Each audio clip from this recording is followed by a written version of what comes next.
coordenador aqui dos cursos de pós-graduação de engenharia civil aqui do Instituto Mauá de Tecnologia.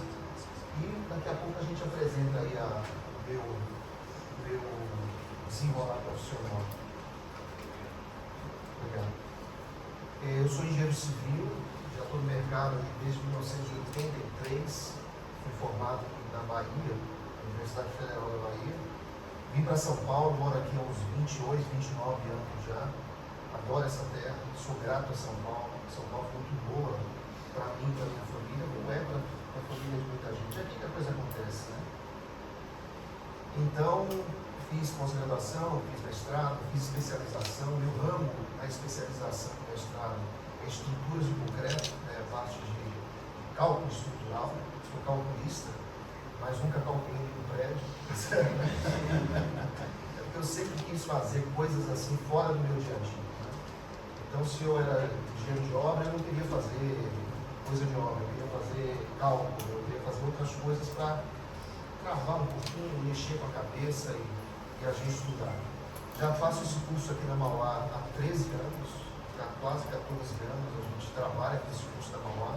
Já formamos aqui, só nos meus cursos de gerenciamento de obras, mais de 2.000 alunos, que são especialistas em gerenciamento de obra.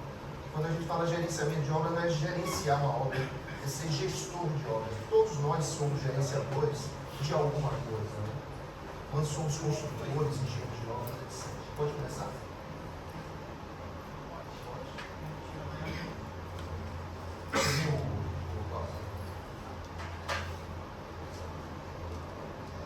E também faço parte da diretoria do Sinduscom, né, do Sindicato da Construção Civil, sou conselheiro do Sinduscom, conselho da presidência, sou coordenador de recursos humanos do Sinduscom, sou árbitro na USP, na Câmara de Mediação de USP, da USP, RIC USP, e tenho uma vida assim, nas horas vagas eu sou diretor executivo e CEO do Grupo Calas, né, que é um grupo que constrói, faz apartamentos, né?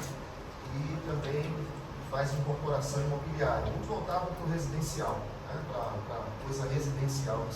Então, nós estamos hoje com 40 canteiros de obras ativos aqui na região de São Paulo, um pouco Baixada Santista, mas muito pouco. E ano passado fizemos 21 entregas de 21 empreendimentos imobiliários, mais de 6.000 lugares, né? Enfrentamos todos os problemas que vocês todos enfrentam. Então a gente está falando aqui da mesma coisa. Eu queria compartilhar um pouco com vocês disso aí. Falando um pouco aqui com o Félix, e aí eu já quero começar, eu queria agradecer, né, ao convite aí do Iago. O Iago é nosso aluno aqui do Instituto Mauá de Tecnologia, está formando agora, Iago, já nesse semestre, né? Estão todos convidados para a formatura dele, que vai ser no segundo semestre, apareçam lá, tá certo? Iago é um cara que sempre se mostrou muito aguerrido nessa questão de aprender. Isso é muito legal. Eu acredito que ele gosta do curso aqui da Mauá, porque se não gostasse, não estaria aqui com a gente, né? Já há 3 semestres, né? Terminando o último agora. E agradecer ao Rafael, o diretor comercial, que está aqui também prestigiando aqui a nossa palestra, né? O evento que vocês estão fazendo, que é brilhante, esse tipo de coisa que a gente está presenciando aqui da Century é uma coisa maravilhosa, muito boa mesmo. Tem que sair um pouco da obra, tem que sair um pouco do escritório, sair dos ambientes, sentar todo mundo, conversar, interagir aqui com vários profissionais aqui de empresas que estão vindo aqui compartilhar também conhecimento com vocês, apresentar novos produtos, inovação, né? Isso é muito bacana. Agradecer ao Luiz Henrique, diretor jurídico, né? É jurídico? Você é advogado?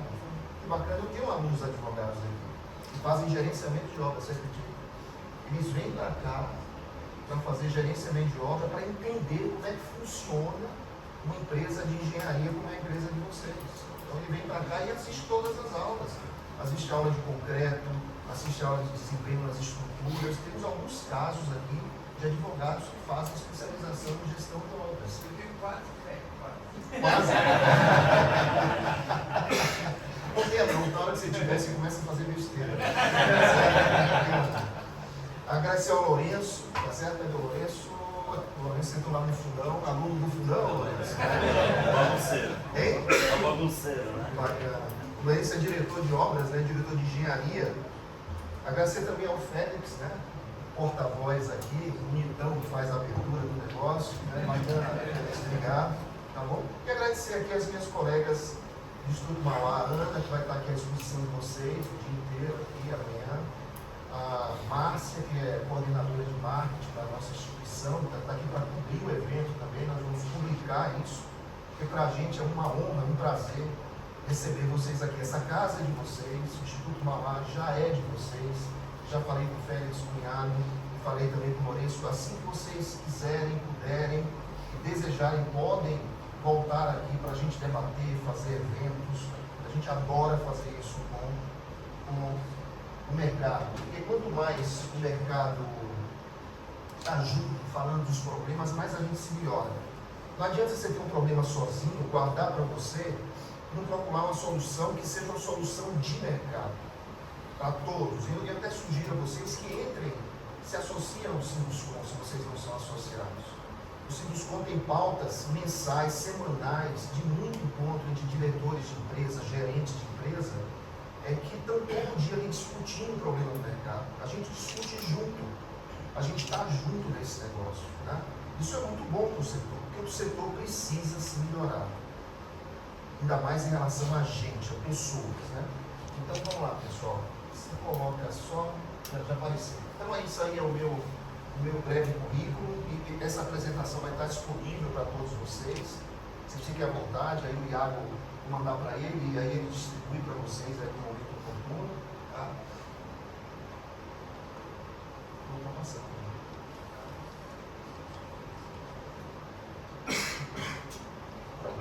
Bem, os cursos que a gente tem um hub de engenharia civil aqui na Mauá. Esse hub de engenharia civil tem curso de especialização em concreto estrutural, em cálculo de concreto estrutural, tá certo? Tem curso de fundações e contenções, a gente tem aqui.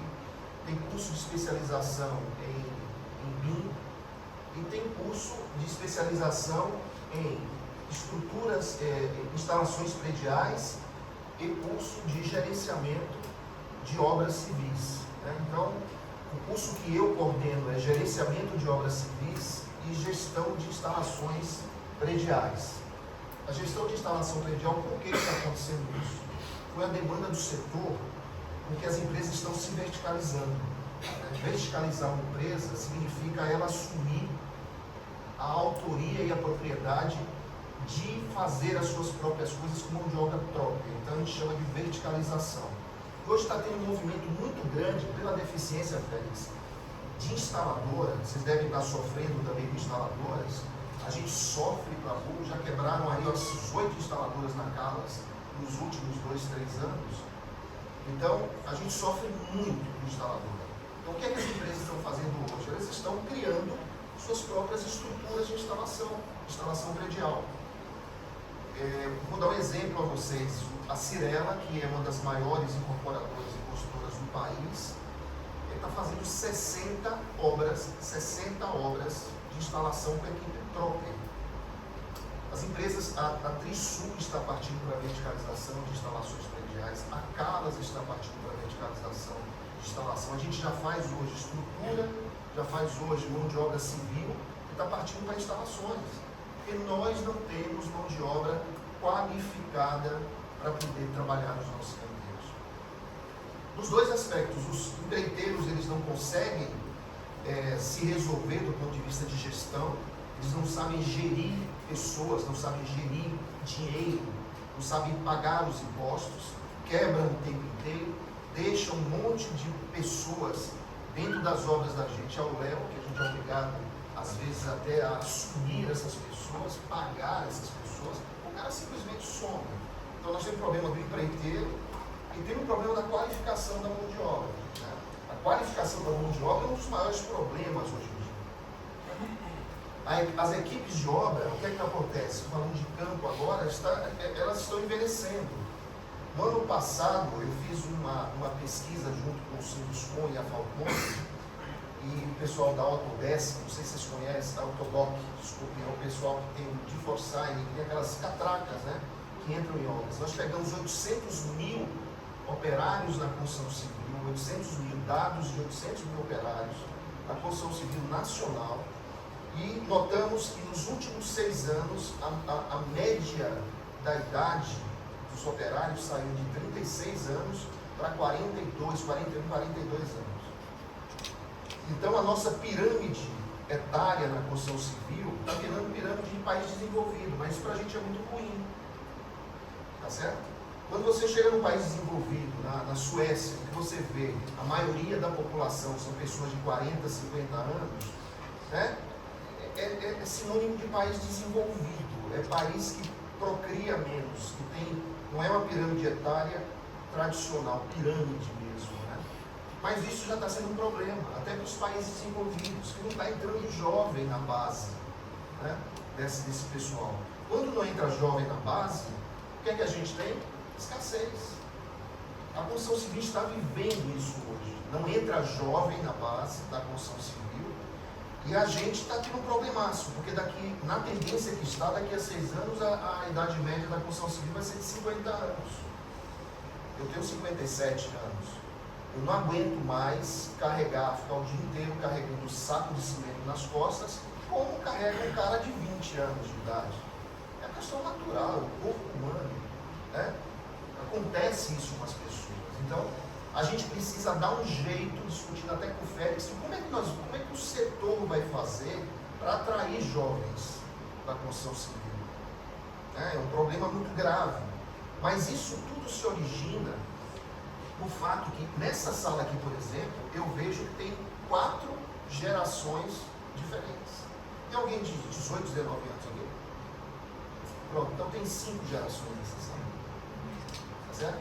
Então, você já ouviu falar geração X, Y, Z, milênio, essas coisas aí, está aí nas internet da vida, bacana de todo mundo entender.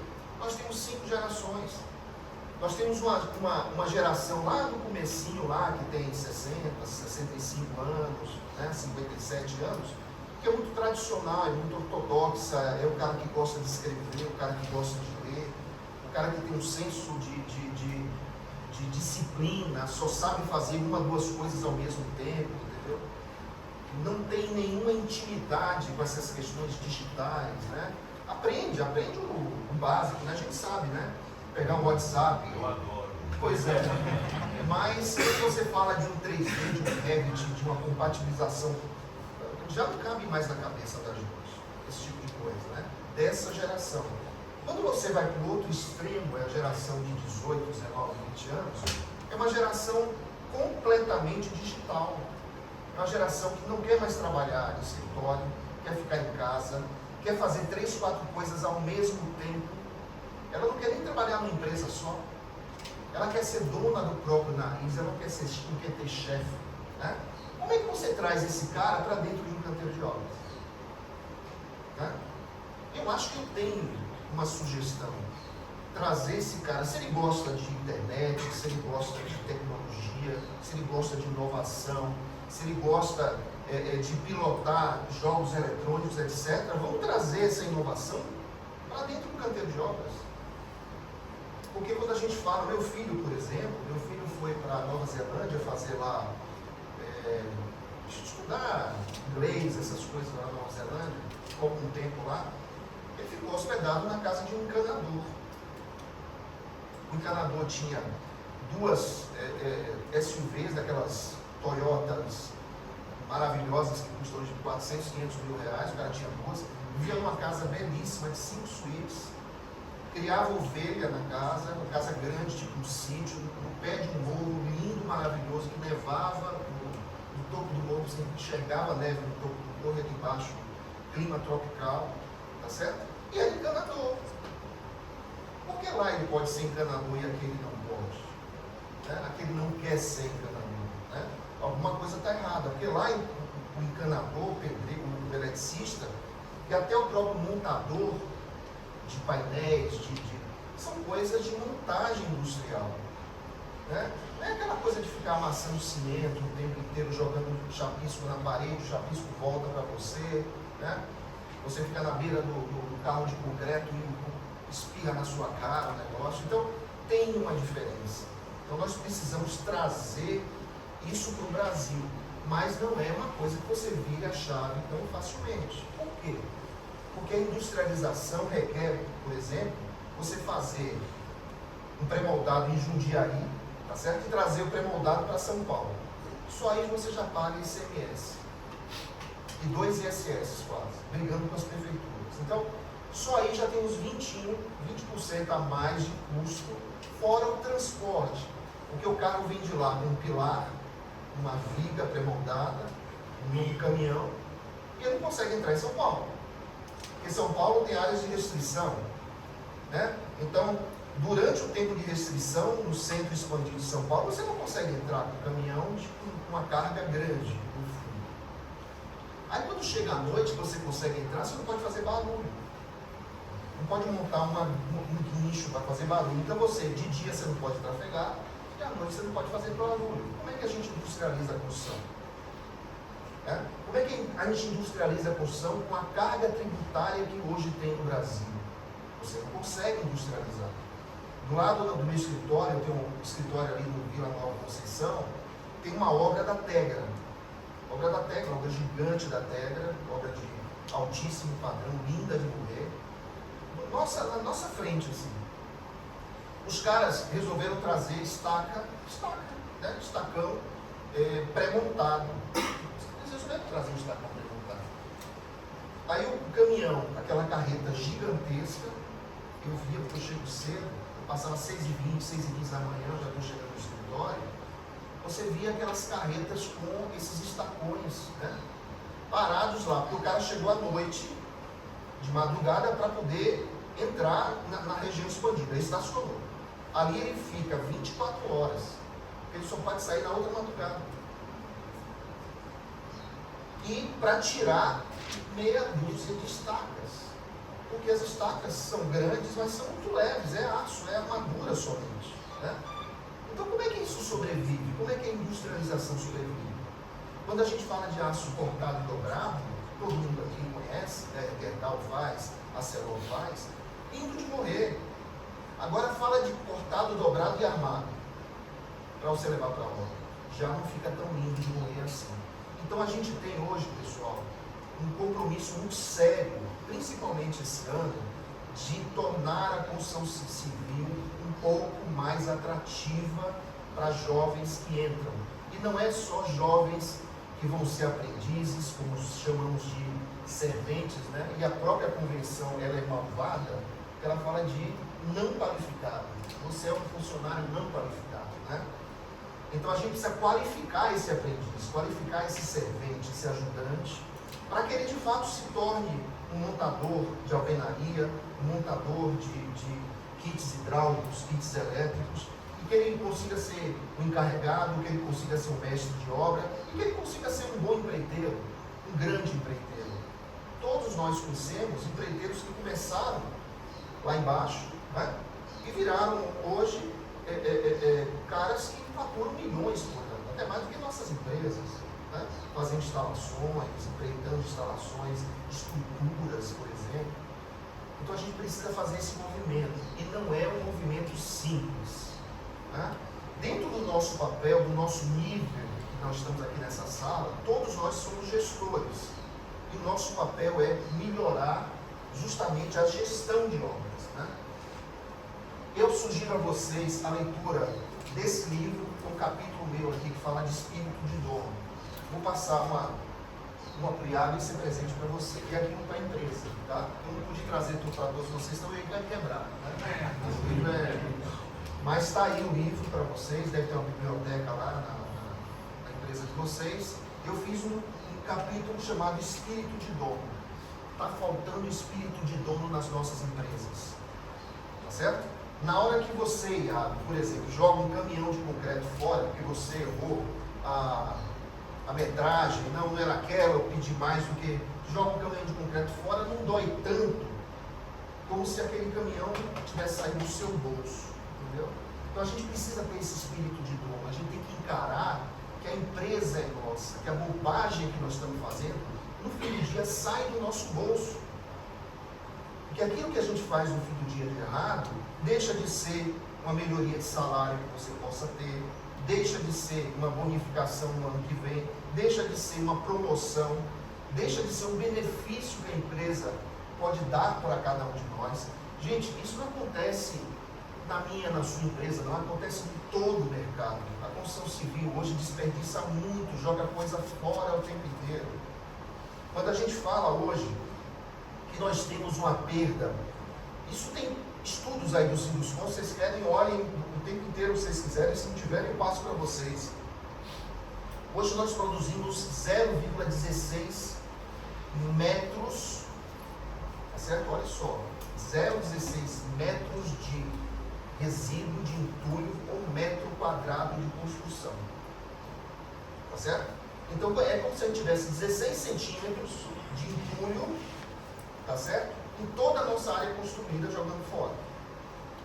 Aí você pensa, vamos falar agora de concreto. Quando a gente faz um predinho, um centro de distribuição, sei lá o quê, a laje média desse predinho é de 0,18,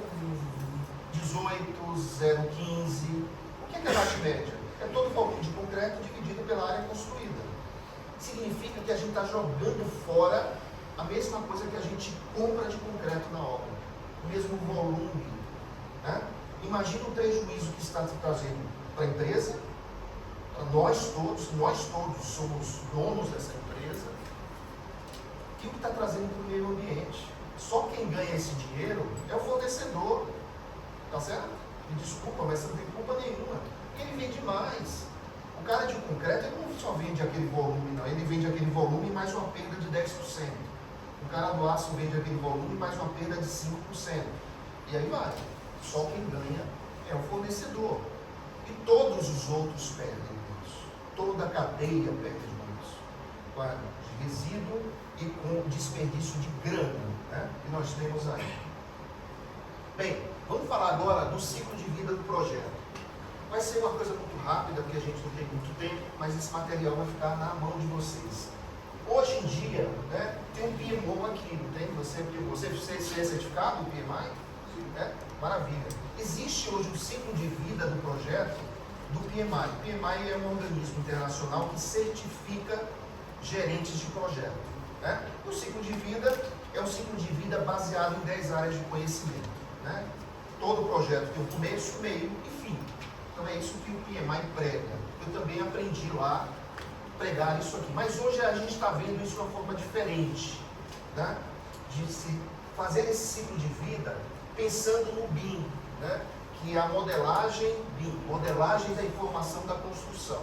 Tá?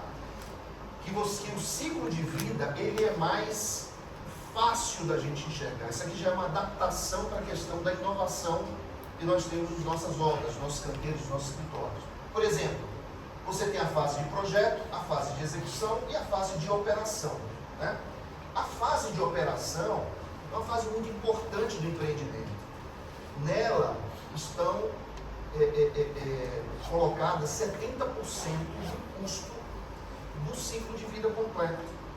Então, quando a gente está fazendo um projeto, está fazendo uma obra, a gente tem que lembrar que a gente está deixando um legado para um cara que vai investir na manutenção, vai investir na operação daquele empreendimento, e ele não pode ter um produto que não seja durável.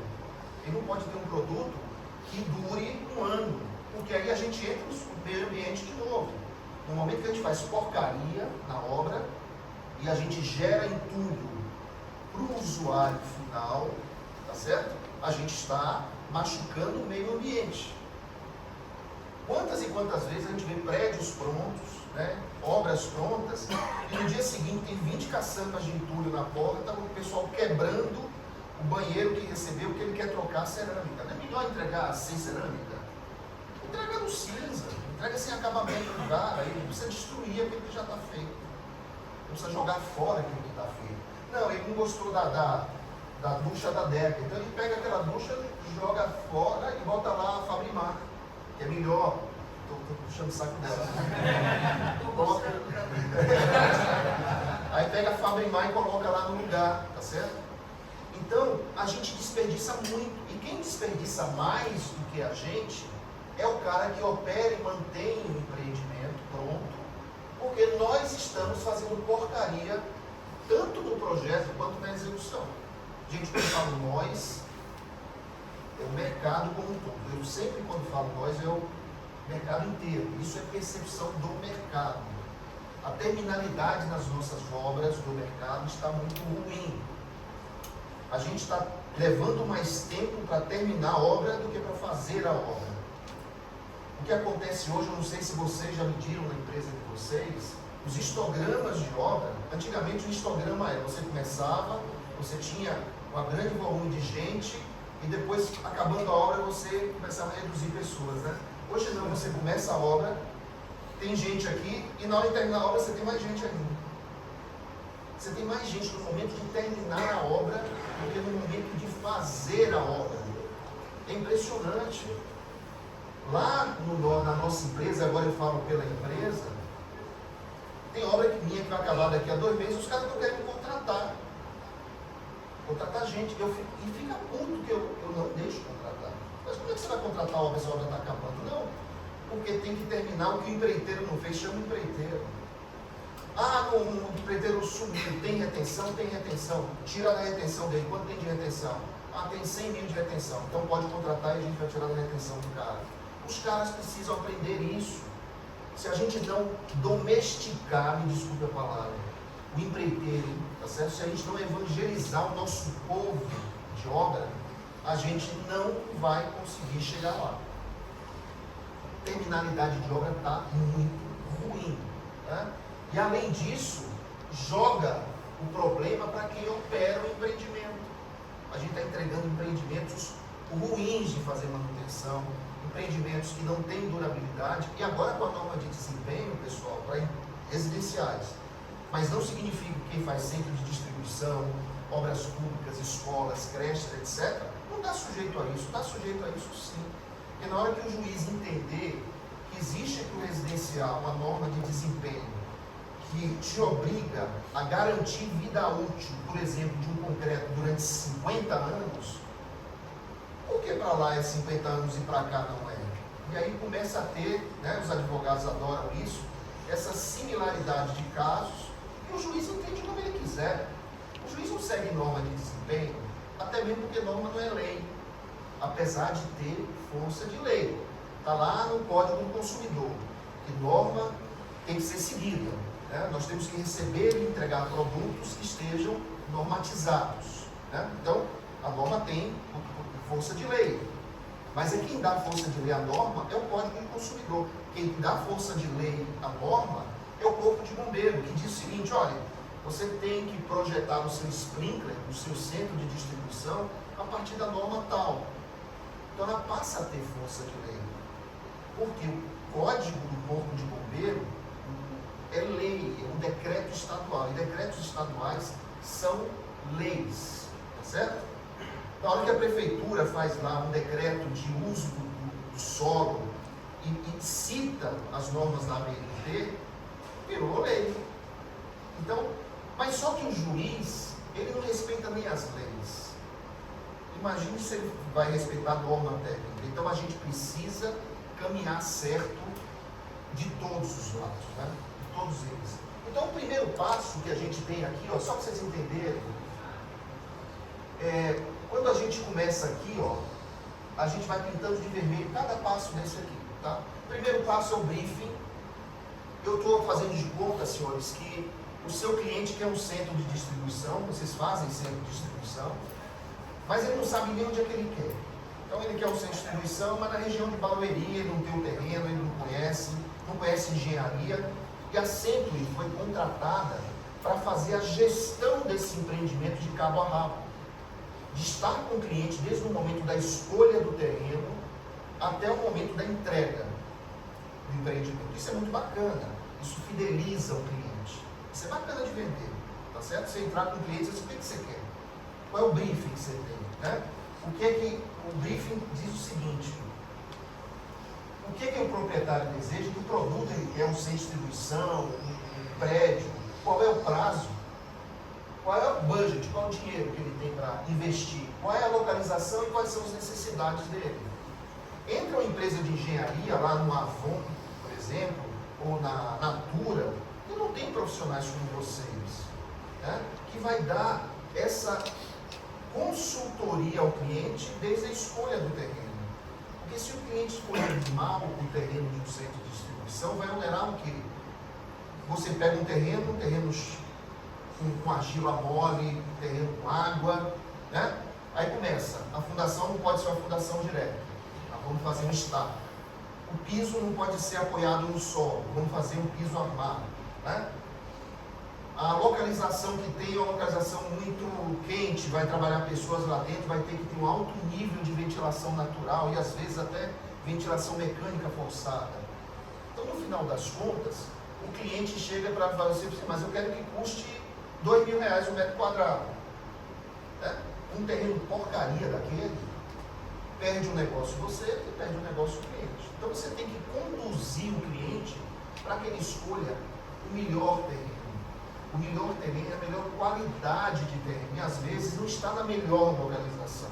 Então você precisa conduzir o cliente para que ele faça esse briefing corretamente. E esse briefing é fundamental. Talvez muitos de vocês aqui não participem dessa etapa do empreendimento, mas vocês precisam pensar nisso, a escolha correta do local da obra. Né?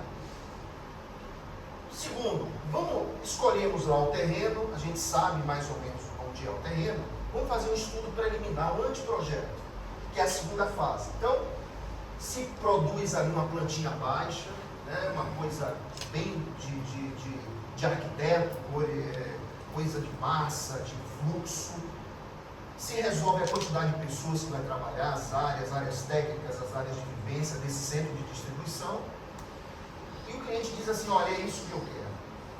Você acertou na busca, o terreno é esse. Então a gente conduz o cliente, ele compra aquele terreno e a gente ajuda o cliente a definir locais técnicos, a olhar o conforto ambiental. Isso é muito importante na fase de anteprojeto. Por que olhar o conforto ambiental? Vou dar um exemplo para vocês. Eu vou fazer o centro de distribuição com paredes de tênero, vamos supor, pintados na cor azul marinho, porque a Natura gosta de azul marinho. Eu estou dando um exemplo aqui para vocês. Aí vem o calor, né? Não, eu tenho que fazer aberturas laterais, eu tenho que fazer uma lanterninha, eu tenho que ter 6 trocas de ar por hora naquele centro de distribuição. Eu tenho que ter um piso de 6 toneladas o metro quadrado, eu tenho que ter altura de estoque de 13 metros, eu tenho que ter um sprinkler a 1 metro aqui. Então, toda essa montagem do ambiente e olhando para a questão ambiental, do conforto, para quem vai trabalhar dentro do centro de distribuição, é fundamental. Porque senão você vai fazer um produto inviável para que trabalhem pessoas lá dentro. E quando eu falo de Natura, quando eu falo de Avon, você tem aquele processo de picking. Não sei se vocês sabem o que é picking. O cara recebe lá um caminhão de coisas, vários caminhões de coisas, e lá você tem 700 pessoas nas esteiras, né, separando, picando essas coisas. Isso é o picking. Os caras vão tirando ali, tirando da caixa, porque eu sou vendedor da Avon, eu tenho um sabonete, não sei o que, um desodorante para um vendedor. Então, eu vou picando esse produto. Então, tem muita gente trabalhando por baixo daquele centro de distribuição. Então, você tem que prover o conforto, tem que prover a segurança daquilo, né, para que todos se sintam bem naquele ambiente. E não façam como nossas obras são, né? Cheia de poeira, cheia de lixo, né? Ninguém respira. O cara não tem lugar para beber água, não tem lugar para fazer xixi, aí o cara larga a construção civil porque ele não tem uma condição adequada de trabalho. Né? A gente pensa muito no cliente, mas precisamos pensar aqui dentro de casa também. Padrão econômico, que padrão aquele econômico você vai lidar para que ele tenha o melhor do produto mais nacional? Estimativa de custos, você faz uma estimativa de custos a partir daquele anteprojeto, a partir daqueles dados, e diz ao cliente, olha, esse centro de distribuição aqui, ele vai custar R$2.500 o metro quadrado. Eu não sei se o número é esse, estou chutando. Vai custar R$2.500 o metro quadrado. Ali ele soma com o valor do terreno, ele soma com os custos de terreno, de due diligence, né, que faz toda a parte de documentação, junta tudo e diz assim, poxa, é isso que eu quero. Isso aqui daria mais ou menos um aluguel de 18, 20 reais por metro quadrado, pô, cabe no meu bolso esse investimento, quero investir. Aí no momento que ele diz quero investir, a Century está lá para apoiar ele a fazer o quê? As aprovações, tá certo? Em concessionários e órgãos públicos, que é o primeiro caminho depois do terreno comprado e do anteprojeto feito. Ele vai lá, faz as aprovações, prefeitura, CETESB, quando é São Paulo, que é meio ambiente, e faz todo o processo de aprovação, que não é fácil. É um caminho muito árduo. Hoje, para você conseguir na Enel uma ligação provisória de obra, eu não sei como é que estão vocês, mas são 6, 8 meses para conseguir uma ligação provisória de obra. E agora a Enel veio com uma gracinha, não sei se vocês sabem disso, de toda obra que tem um consumo, uma demanda maior do que 75 kVA, na entrada de obra vai ter que fazer caminho primário. Vai ter que trabalhar em média tensão. Agora você imagina um canteiro de obra que tem uma necessidade maior do que 75, Félix, e o cara precisa fazer uma caminho primária. Aí você leva um ano para colocar o caminho primário lá na Enel. Então nós hoje estamos trabalhando no Sinduscom para derrubar essa portaria, para que não exista isso. Porque por que mudar? Era 225 kVA, agora virou 75 como limite máximo. Então nós precisamos trabalhar nessas coisas, porque senão vai numerar o bolso das nossas empresas, da Century, da Calas, da Cirela, e isso tudo significa ruim para quem trabalha nela, ruim para quem é dono, todos nós aqui somos donos, né? A gente tem que gerar riqueza para as nossas empresas, e não gerar riqueza com atitudes absurdas, como a Enel está fazendo, né? E outra coisa agora que está muito aí, é a questão de carregamento de carro elétrico. Não sei se vocês estão acompanhando isso, mas o Corpo de Bombeiro emitiu questões muito restritivas para carregamento de carro elétrico. Não sei se vocês sabem, o carro elétrico, quando toca fogo, a bateria toca fogo, ninguém apaga. É um fogo que a água não apaga, ao contrário. Quando a bateria de lítio, a água alimenta o fogo. Tá? Então a água não apaga o fogo. Você não tem extintor para apagar aquele fogo aqui no Brasil. Você não tem como apagar, você tem que deixar o carro se extinguir. E às vezes ele leva 3 dias para extinguir, 4 dias para extinguir. Agora você imagina isso no teu prédio. Né? Você mora num prédio que tem 3 sobressolos ou subsolos. Você imagina isso queimando no teu prédio. Todo mundo aqui sabe, ou pelo menos a maioria sabe, que é engenheiro civil, que o concreto não aguenta fogo. Ele não aguenta fogo, o aço não aguenta fogo por mais de 90 minutos. Né? Ainda mais a uma temperatura que chega a 1.400 graus. Nós estamos falando aqui de temperaturas que chegam a 1.400 graus. Eu vou dar dados aqui para vocês. Teve ontem um cara, eu fiz uma palestra, o cara chegou para mim e fez assim: pô, Davi, mas tem aquelas mantas. O cara pega aquelas mantas lá, joga em cima do carro, tá certo? E pronto, aquela manta lá abafa o fogo. De fato, ela abafa o fogo. Agora vamos imaginar que eu esteja aqui no estacionamento de um prédio, um shopping, o que vocês quiserem. Aqui é um carro, aqui é outro carro, aqui é outro carro, ali outro carro, outro carro, outro carro. Esses carros estão a 20 centímetros, você não consegue nem entrar, ainda mais você assim que é meio gordinho, não consegue nem entrar. Você não consegue entrar. Tá? Resultado, eu já vi vizinho meu entrar pelo teto do carro. Sabe aquele teto que tem teto solar? Tem um controle remoto, entrar no teto do carro, não tinha espaço, porque o carro dele era daquelas SUVs grandes, não tinha espaço para entrar. Então você imagina um carro que está localizado onde você está, tá certo? E a gente colocar uma manta em você. Você pegando fogo, um monte de carro do lado, colocar uma manta em você. Em que situação? Vou trazer números aqui que talvez vocês não tenham essa sensibilidade. O corpo humano, nós humanos, aguentamos 2,5 kW de calor por metro quadrado. Então, quando você está numa churrasqueira, por exemplo, fazendo lá, naquela churrasqueira tipo parrilha, né? Você sente um calor que você não aguenta ficar 5 minutos. Você tem que usar um avental de couro, não sei o que lá, para o calor não passar, né? Então o corpo humano não aguenta mais do que 5 minutos, 2,5 kW. Um metro quadrado. Um número X aí.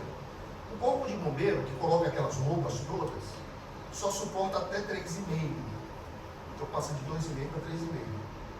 Sabe qual é o calor gerado por um carro elétrico de carregamento de bateria de lixo pegando fogo? Qual é o seu nome? Como? Kelly. Sabe quanto é, Kelly? 100. 110. A gente passa de 2,5 para 110. Se eu não aguento ficar 5 minutos com 2,5 de calor, imagina com 100 de calor. Eu aguento ficar quanto? Não chega nem perto. A gente não consegue chegar perto do fogo. O corpo bombeiro não consegue chegar perto do fogo. Então o Estado de São Paulo, o corpo bombeiro, não estão errados em pedir que tenha cuidado, que coloque um monte de coisa. Está pedindo sprinkler para prédio, está pedindo afastamento de 5 metros de um carro para o outro, está pedindo parede corta-fogo, porta corta-fogo, né? Aquela água que sai é uma água extremamente tóxica, tem que levar para colher aquela água num resíduo diferente, num lugar diferente. Então, você imagina tudo isso nesses prédios aqui de São Paulo. É impossível, inviável fazer isso. Então essa parte de aprovações hoje não é brincadeira. E vocês que trabalham muito no centro de distribuição, e seus clientes dizem assim, olha, vamos fazer ponto de carregamento de caminhão elétrico. Eles querem agora caminhão elétrico. Você imagina um carro já é terrível, imagina um caminhão.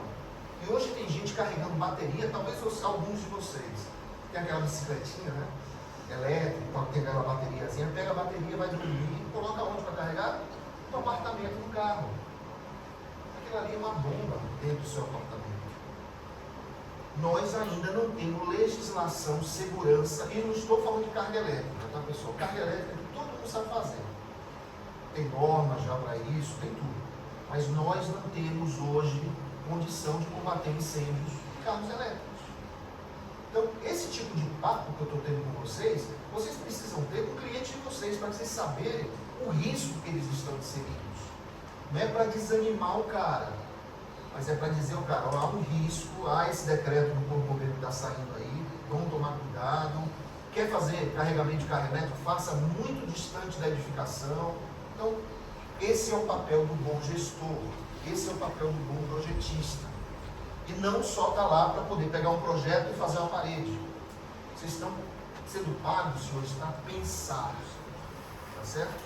Davi, você tem uma estatística de quanto acontece isso hoje nos Estados Unidos? Olha, vou dar uma ideia para você.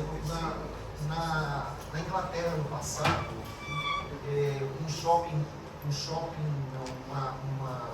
o aeroporto pegou fogo por conta de um carro elétrico, foram 600 carros que pegaram fogo. E vai o fogo do carro elétrico, ele sai daqui como se fosse um maçarico, e vai lá para o corredor, sai um jato. Então, hoje no Brasil ainda não aconteceu nenhum caso. Mas o que acontece? Mas a gente está caminhando hoje a passos muito largos, porque no ano passado, se eu tinha um carro elétrico, hoje nós temos 10, cresceu 10 vezes. Ano que vem vai crescer mais 50, entendeu? Então está sendo exponencial. E quanto mais carros elétricos você tem, mais risco você tem. E hoje, por exemplo, eu vejo que o prédio tem um carregador, né? Que é um carregador que centraliza todos os carros. Né? E a tendência, os novos imóveis estão fazendo o carregamento para cada vale.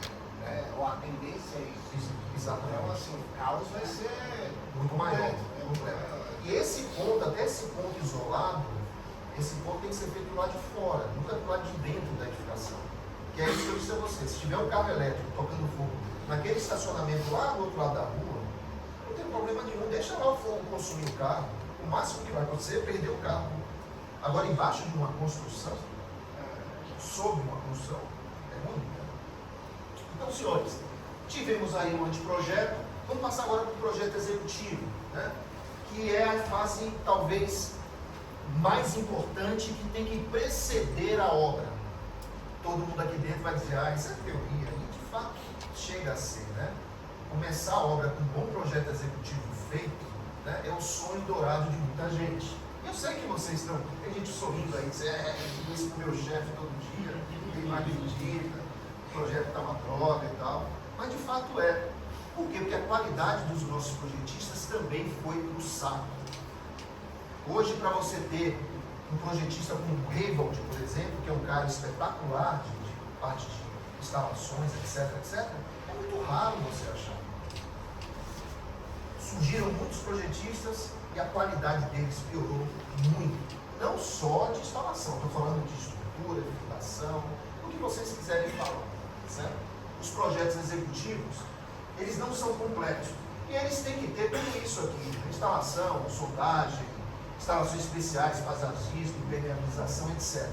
E esses projetos executivos, eu considero que a gente precisa fazer um modelo BIM, tá certo? Porque é um modelo colaborativo. O modelo AutoCAD, como a gente faz, o que vocês, a empresa de vocês, a Centro, ela faz gerenciamento de projetos. Vocês são contratados, às vezes, para fazer gerenciamento de projetos. Talvez não seja o principal objetivo de vocês, mas é importante, porque se você não pega o cliente no começo, você na hora da obra vai ter milhares para poder dar o preço no lugar de vocês. Ajuda o cliente a compatibilizar, a coordenar o projeto, ajuda o cliente a achar o terreno, que lá na frente você ter a obra é muito mais fácil. Não sei se vocês concordam comigo, mas é muito mais fácil. Então começa na dor do cliente. Agora, quando a obra estiver projetada no lugar, etc, e o cliente manda uma carta de concorrência para você fazer aquela determinada obra, o que acontece? Tem você e mais 10 participando da concorrência. E o cliente não te conhece, você é mais um número, né? Até em obra pública, que vocês também fazem, a gente já vê o envolvimento de construtoras nos projetos básicos, né? Caminhando lá para ajudar os órgãos públicos a resolverem as coisas, etc. Já é um caminho também para que vocês estejam próximos do seu cliente, tá certo? Com ética, com moral, com tudo isso, com honestidade, a gente consegue tudo que a gente precisa. Só que o procedimento BIM é um procedimento colaborativo. Como é colaborativo? Você tem um modelo do seu centro de distribuição ali desenhado em 3D, onde todos os projetistas trabalham no mesmo modelo.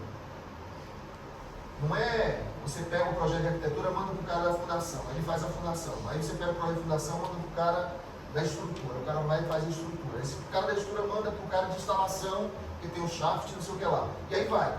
Esse modelo que eu estou descrevendo é esse tipo de modelo, que é o modelo AutoCAD. É um passando bastão para o outro.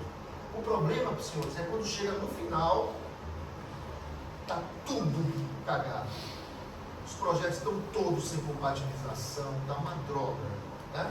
Por quê? Porque não houve esse procedimento de colaboração BIM, que é todo mundo trabalhando no mesmo modelo. Carro, por exemplo. Quando você vê a montagem de um carro, não tem um cara que coloca a roda, o outro coloca isso, no mesmo tempo ali, todo mundo trabalhando junto. E se o problema da roda não entra, o outro vem, o robô vai, mas ele é montado ao mesmo tempo, o projeto BIM é a mesma coisa. É a industrialização do projeto. O projeto precisa ser feito todo no mesmo modelo. E aí a gente deixa de ter aquela questão de projeto básico, projeto não sei o quê, projeto preliminar, anteprojeto, liberado para a obra. São 10 fases de projetos diferentes. Não vou fazer porque não está em LO. Está em anteprojeto, está em projeto preliminar. Então, começa a ter uma série de problemas, principalmente no controle dos clashes, né, que são as compatibilizações de projeto. O BIM, ele tem várias dimensões. O BIM 3D, que a gente chama de 3D, é o modelo de projeto. Aquele BIM 3D lá, que tem estrutura, é o modelo, é a modelagem da construção do ponto de vista de desenho. Quando você insere o 4D, você coloca o prazo dentro do modelo. Então você tem um elemento construtivo, que é o 3D, mais o prazo, você tem o 4D. Ok? Até aí tudo bem? Só que você tem que desenhar BIM, modelagem da construção. Você tem que modelar o projeto do mesmo jeito que você vai construir. Se você primeiro faz a estaca, para depois fazer o bloco, para depois fazer o pilar, você tem que desenhar primeiro a estaca, o elemento, depois o bloco, depois o pilar. E se esse pilar for feito em 3 etapas, você tem que fazer etapa 1 do pilar, do desenho, etapa 2, etapa 3. Então você tem que modelar o projeto do jeito que você vai construir. E Isso significa, Félix, que o teu pessoal tem que estar do lado do cara que está fazendo o projeto. Porque ele precisa de vocês para saber, senhores, como é a sequência de serviços que eu vou fazer? Como é o cronograma? O que é que eu faço primeiro, o que é que eu faço depois? Então você tem que orientar o projetista do ponto de vista de colaboração, tá certo? Você está aqui para que ele desenhe do jeito que você vai construir. Na hora que você coloca o elemento e o tempo que você vai construir aquele elemento, você tem um cronograma dentro do BIM. Até aí tudo bem? E aí você consegue hoje ter o cronograma em 3D. Eu quero saber hoje como é que está a minha obra. Aperta um botão, no dia tal você tinha que estar a obra assim. Vai desenhar em 3D na sua frente. A visualização é muito mais fácil do que um cronograma de 300 linhas. Cronograma de 300 linhas, tem um dia lá que você não consegue ver todas as atividades. É impossível você concatenar tudo isso na sua cabeça. Tá? Então, depois você coloca o custo daqueles elementos. O bloco custa tanto, a estaca custa tanto, e aí você começa a ter o quê? O orçamento dentro do BIM. Você extrai quantidades dentro do BIM. Tá certo? Então você tem o orçamento, extrai quantidades e tem o cronograma. Depois você tem a questão de eficiência energética. Você consegue modelar o BIM de forma que você faça simulações. Lá fora está fazendo 29 graus. Esse ar-condicionado está fazendo isso. O ambiente está assim, com tantas pessoas. A parede é disso, o fogo é daquilo. A gente consegue simular as questões de acústica, simular as questões térmicas, simular as questões lumínicas, tanto natural quanto artificial. Então você consegue simular o conforto do seu usuário, tá? Antes de fazer o projeto, na elaboração do projeto. E depois você vai saber se aquilo deu certo, né? Fazendo os testes depois. E tem o 7D, que é popularmente conhecido como facilities, manutenção, cuidar do prédio. Quando o teu cliente recebe um modelo com todos os elementos desenhados em 3D, inclusive equipamentos, essa bomba tem essa característica, precisa ser mantida da seguinte forma há tanto tempo, porque ele tem que fazer a manutenção em fulano de tal. Você consegue colocar o plano de manutenção dentro do projeto. Aí você clica naquele elemento, o seu cliente vai ter dentro do elemento global do projeto modelado a forma de fazer manutenção, de manter em si o projeto. E acabou esse negócio de projeto básico, executivo, porque depende somente desse cara aqui que a gente chama de LOD, que nessa inglês aqui bonitinho, descreve o nível de desenvolvimento do projeto. Né? Então você hoje fala, você não fala mais projeto básico, você fala LOD 200, LOD 300. Como é que está o teu projeto? Já está no LOD 450. LOD 450 já é lá no SBILT, já na frente. Tá certo? Como é que está o projeto hoje? Então você vai desenvolvendo o projeto à medida que você vai, inclusive, executando a obra. Porque durante a obra você tem que acompanhar o projeto e fazer o SBILT. SBILT, para quem não sabe, é como construído. A palavra SBILT em inglês fala projeto como foi construído. Você tem que trazer as alterações que foram feitas durante a execução para dentro do projeto, para poder entregar aquilo para o seu cliente. Tá certo? Aí você entra na análise energética e sustentabilidade, que a gente falou aqui, que é exatamente isso. Né? Primeiro, olhar para o pilar sustentabilidade. A sustentabilidade, quando a gente fala de sustentabilidade, muita gente associa somente com meio ambiente. Não é. A sustentabilidade também é meio ambiente, mas ela leva o social e o econômico. Tem esses três pilares. Se um pilar desse não funciona, não há sustentabilidade. Não adianta o cliente chegar para vocês, centro de distribuição, vocês fala assim para vocês, olha, quero aqui um telhado verde. Vamos fazer de conta que você tem um centro de distribuição de 100 metros, de 1000 metros quadrados ou 10 mil metros quadrados, e o cara diga para você, quero um telhado verde. Eu quero plantar grama no telhado, árvore no telhado, porque é sustentável. Né? Ele está falando uma grande bobagem. De sustentável isso não tem nada. Tá certo? Do ponto de vista térmico, conforto, ok. Capta água da chuva, ok. Leva lá, não sei o quê, a planta cresce, livre de morrer, ok. Faz bem para o meio ambiente, do ponto de vista de calor na Terra, como o globo terrestre, ok. A gente cumpriu a questão ambiental. Mas a questão econômica a gente cumpriu? Não, porque ao invés de fazer um telhado que tenha uma carga acidental de 15 quilos por metro quadrado, que é o que tem o centro de distribuição normal hoje, você tem que fazer de 200 quilos por metro quadrado. Quem paga esse dinheiro? Ninguém quer pagar esse dinheiro. Então você tem que fazer uma superestrutura metálica para poder suportar esse negócio que se chama telhado verde.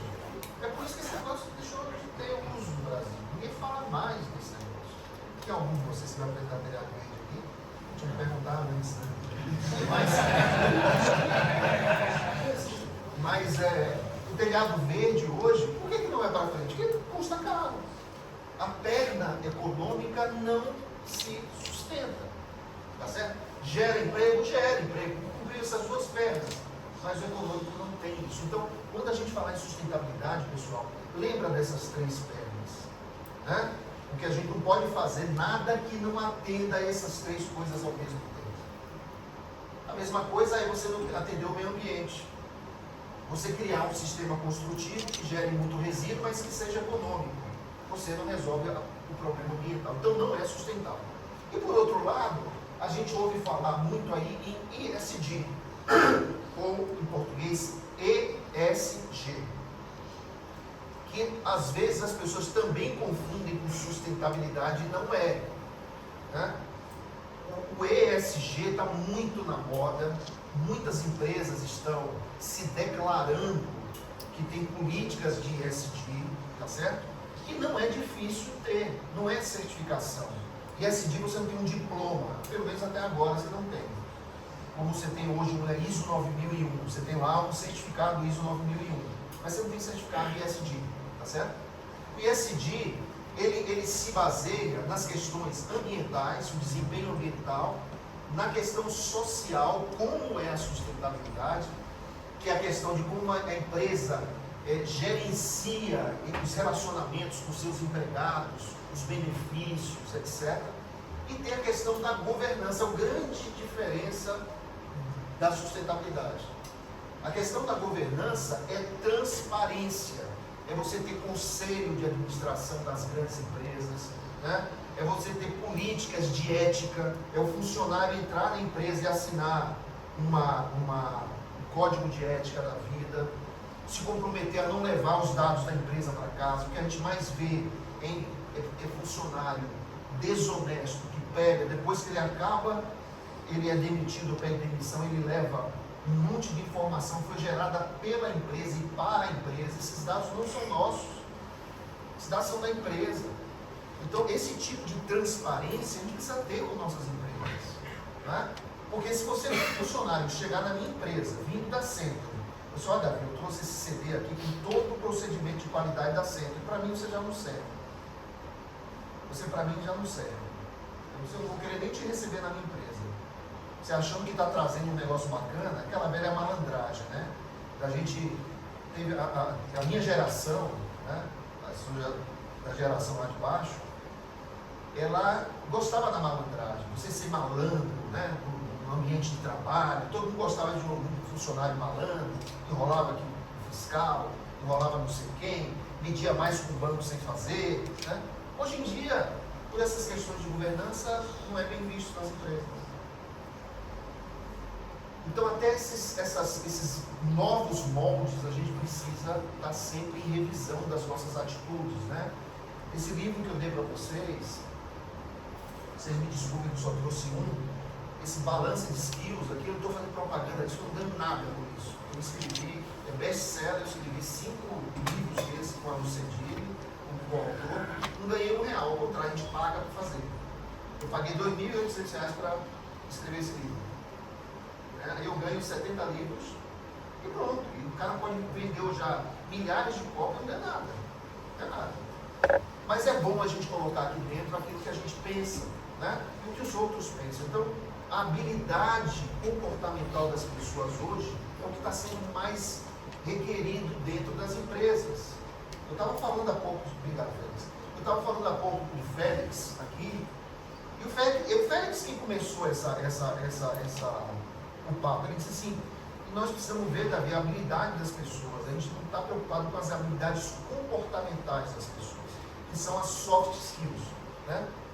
A gente contrata as pessoas pelas habilidades técnicas. Você, por exemplo, você tem 10 anos formado, se formou não sei aonde, tem curso não sei o quê. Eu mostrei o meu currículo para vocês aqui. As minhas habilidades técnicas estão todas ali. Podem ser demonstradas, podem. Eu falo, mexa Excel, BIM, não sei o quê. Agora, se você for um cara, um pitbull dentro da sua empresa, você não dura um mês. Com essa nova geração que está aí, você não dura nem 2 semanas. Você vai ser um cara odiado, uma pessoa odiada dentro da empresa, ninguém quer trabalhar com você, o pessoal vai te isolar. Em pouco tempo, o chefe vai perceber esse pitbull e vai mandar o cara embora. Porque ele vai contaminar o ambiente de trabalho. O ambiente de trabalho precisa ser uma coisa muito leve, uma coisa muito suave, porque a gente passa mais tempo no trabalho do que em casa. Tá certo? Precisa ser uma coisa legal. E para isso a gente tem que desenvolver, como o próprio Félix falou, as habilidades comportamentais da gente. Desenvolver a empatia, desenvolver a negociação, e está todo o tempo negociando. Quando você vai no Félix e diz assim, Félix, eu vou viajar na semana que vem com minha família, eu preciso da sexta-feira, você está negociando com ele. Você precisa saber negociar. Não é chegar no Félix e dizer assim, semana que vem, sexta-feira eu não venho aqui não, tchau. Sai daquela porta ali. Você sai e não volta mais. Tá certo? Então você tem que ter habilidade hoje na vida para tudo. E essa turma mais jovem que está entrando nas nossas empresas, elas estão trazendo um fator ainda muito mais sensível para esse tipo de coisa. Então a gente tem que ter muito cuidado. E no nosso ambiente de trabalho de engenharia, a gente está acostumado a ser porradeiro, falar palavrão, né? O assédio, qualquer tipo de assédio há 20, 30 anos atrás, ele era, em alguns casos, tolerado, né?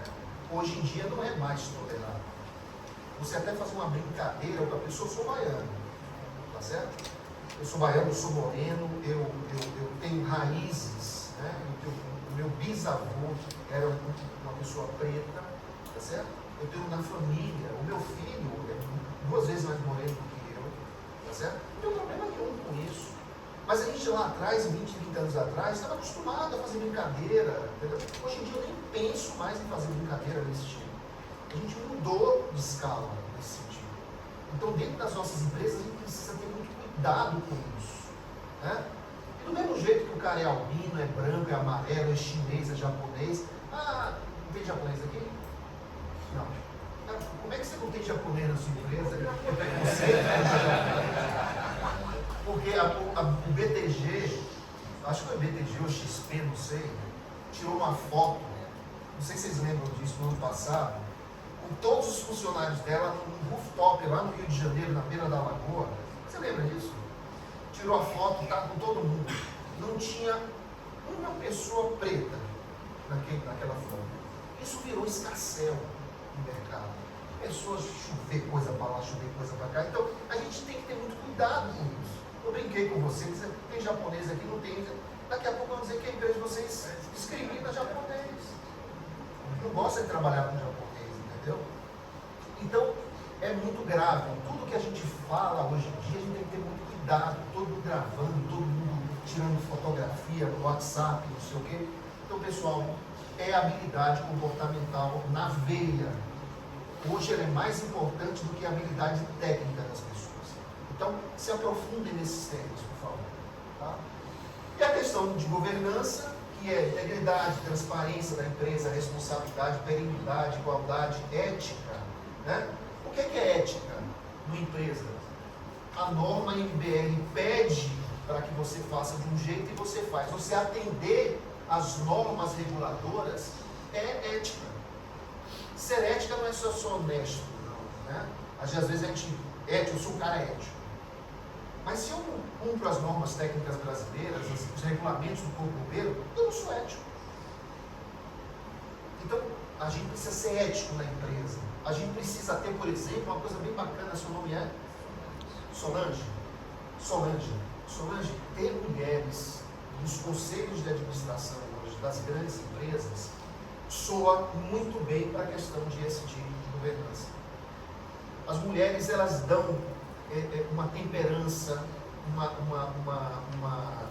uma leveza, as mulheres dão uma questão de pensar um pouco mais, um pensar mais humano, né? Aquilo que você me falou, pensar humano da coisa. Então, hoje ter mulheres no conselho de administração está sendo muito valorizado e com toda razão. Eu adoro trabalhar com mulheres. Estamos fazendo um movimento para trazer a mulher para a construção civil. A gente está fazendo um movimento hoje, junto com a ONG, para trazer mulheres para a construção civil. A gente precisa das mulheres na construção civil. Tem serviços que eu acredito que as mulheres vão desempenhar muito melhor que os homens na construção civil. Ela está falando, entra na parte de acabamento porque a mulher é muito mais detalhista, né? Ela tem essa percepção e a percepção dela está correta, né?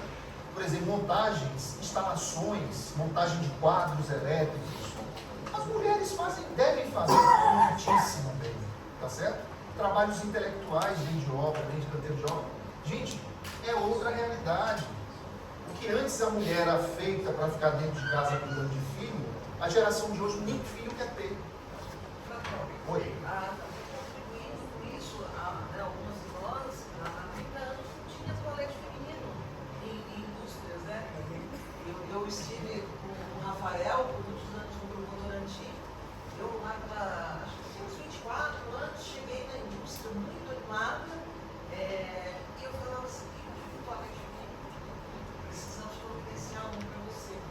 Então, essa mudança, essa conquista, né, que veio se dando ao longo do tempo, tem em todo nível hierárquico, né? Então você ter mulheres, né, numa decisão, né, em cadeiras decisórias de grandes companhias, ou como a Solange falou, o Fabimar tem, o Rotimari tem, Deca tem, mulheres, né, na hora da montagem fina de material, são elas que fazem a diferença. Perfeito. Então também já é um momento inovador para todos nós, né? E a gente precisa. Também não tinha nem em canteiros de obra, né? Canteiros de obra também era super raro ver banheiro feminino. As mulheres em canteiro de obra do passado, elas trabalhavam muito em limpeza. Desperdício. Completo desperdício. Né? Imagina como seria uma obra cheia de mulheres, como seria a limpeza e organização dessa obra, né? Eu vou me sentir feliz um dia que eu enxergar uma mulher mestre de obra. Vocês já pensaram nisso? Nossa, eu arrepiei, olha. De verdade. Mestre de obra. Não, imagina você mestre de obra. Mandando naquele monte de gente. Mas aí tem a fala que eu disse há pouco para vocês, né? Essa mestre de obras, ela vai ser firme, porque a mulher, ela é firme. E muitas vezes eu também sofri desse preconceito de que, mas a Sandra é mulher, ela é amorosa, né? Nossa, isso me arrepiava os cabelos, né? Mas a gente pode ser firme com amor, inclusive os homens, e nós mulheres, né? Então, lógico que você, uma líder, uma mestre de obras, ou seja, ou ser dona, né, da empresa, como acho que você já colocou aqui, mas a gente pode sim trazer esse lado da mulher contribuindo, e aí vai ficar um canteiro maravilhoso, né? Só precisa tomar cuidado na PPE. A hora que essa mulher... Ainda mais porque antigamente a imposição era feita mais na força, né? E hoje em dia é um convencimento, né? Isso que é muito interessante e muito bom para todo mundo, né? Então, o convencimento, a mulher, né, com uma gestão mais humanizada também tem um poder muito grande sobre isso. E a turbulência hoje em dia não resolve nada. Nada. Então ela fala, Absolutamente. A pessoa vira as costas e Vai embora. Não conquista nada, né? Quem é o pitbull. É um modelo que está saindo de... E todos nós, um dia na vida, fomos pitbull. Eu faço parte de um conceito chamado Mulheres e Horizonte, onde a gente está falando justamente o papel da mulher dentro Na da corporação. corporação, né? Do corporativo no sentido de como atuar em áreas onde exclusivamente era masculina, e como fica o papel da mulher dentro dessa nova gestão de trabalho, né? Pessoal, quando o debate é bacana, né? Você trazer e poder falar esse tipo de coisa, coisas que a gente, no dia a dia da gente, não tem condição, né? Nem de discutir. Eu convido vocês, inclusive, eu vou fazer um seminário nas próximas semanas, eu vou falar com o Iago, a gente vai debater sobre verticalização. como é que as pessoas estão verticalizando os encargos sociais, as contas que tem que fazer, se é bom, se não é, tem gente que defende, tem gente que não defende. Vou fazer esse debate técnico aqui na Mauá e convido a vocês, vai ser à noite, não vai ser de dia, vai ser à noite para ninguém interromper seu horário de trabalho. E aí quem quiser participar, eu franquio aqui a participação de todos vocês. Porque esses debates são sensacionais. Há um mês atrás eu fiz um debate aqui exatamente sobre mão de obra, já fiz aqui sobre carros elétricos, tá certo? Os próprios alunos debateram isso aqui na sala, eu trouxe especialistas, sentaram aqui nessa mesa, atribuíram notas aos alunos pelos argumentos, pelas coisas que apresentaram. Isso foi muito bacana. E a gente vai fazer agora outro seminário para tratar somente de verticalização de mão de obra. Falar de encargo, de custo, de quanto é que custa. Falar, ou seja, é bom ou não é verticalizar? Ainda é uma dúvida, né? A gente vem de uma construção civil muito verticalizada, cheio de empreiteiros, e agora a gente está sentindo na marra, que a gente fala fósseis, né? Na marra, a necessidade de ter mão de obra própria para reter talentos e qualificar talentos, tá certo? Documentação de projeto, pessoal, fase importantíssima. Todo bom gestor precisa ser um cara que produz evidências, que produz atas de reunião, que produz diários de obra, tá certo? Vocês, o diário de obra de vocês, na obra de vocês, está atualizado?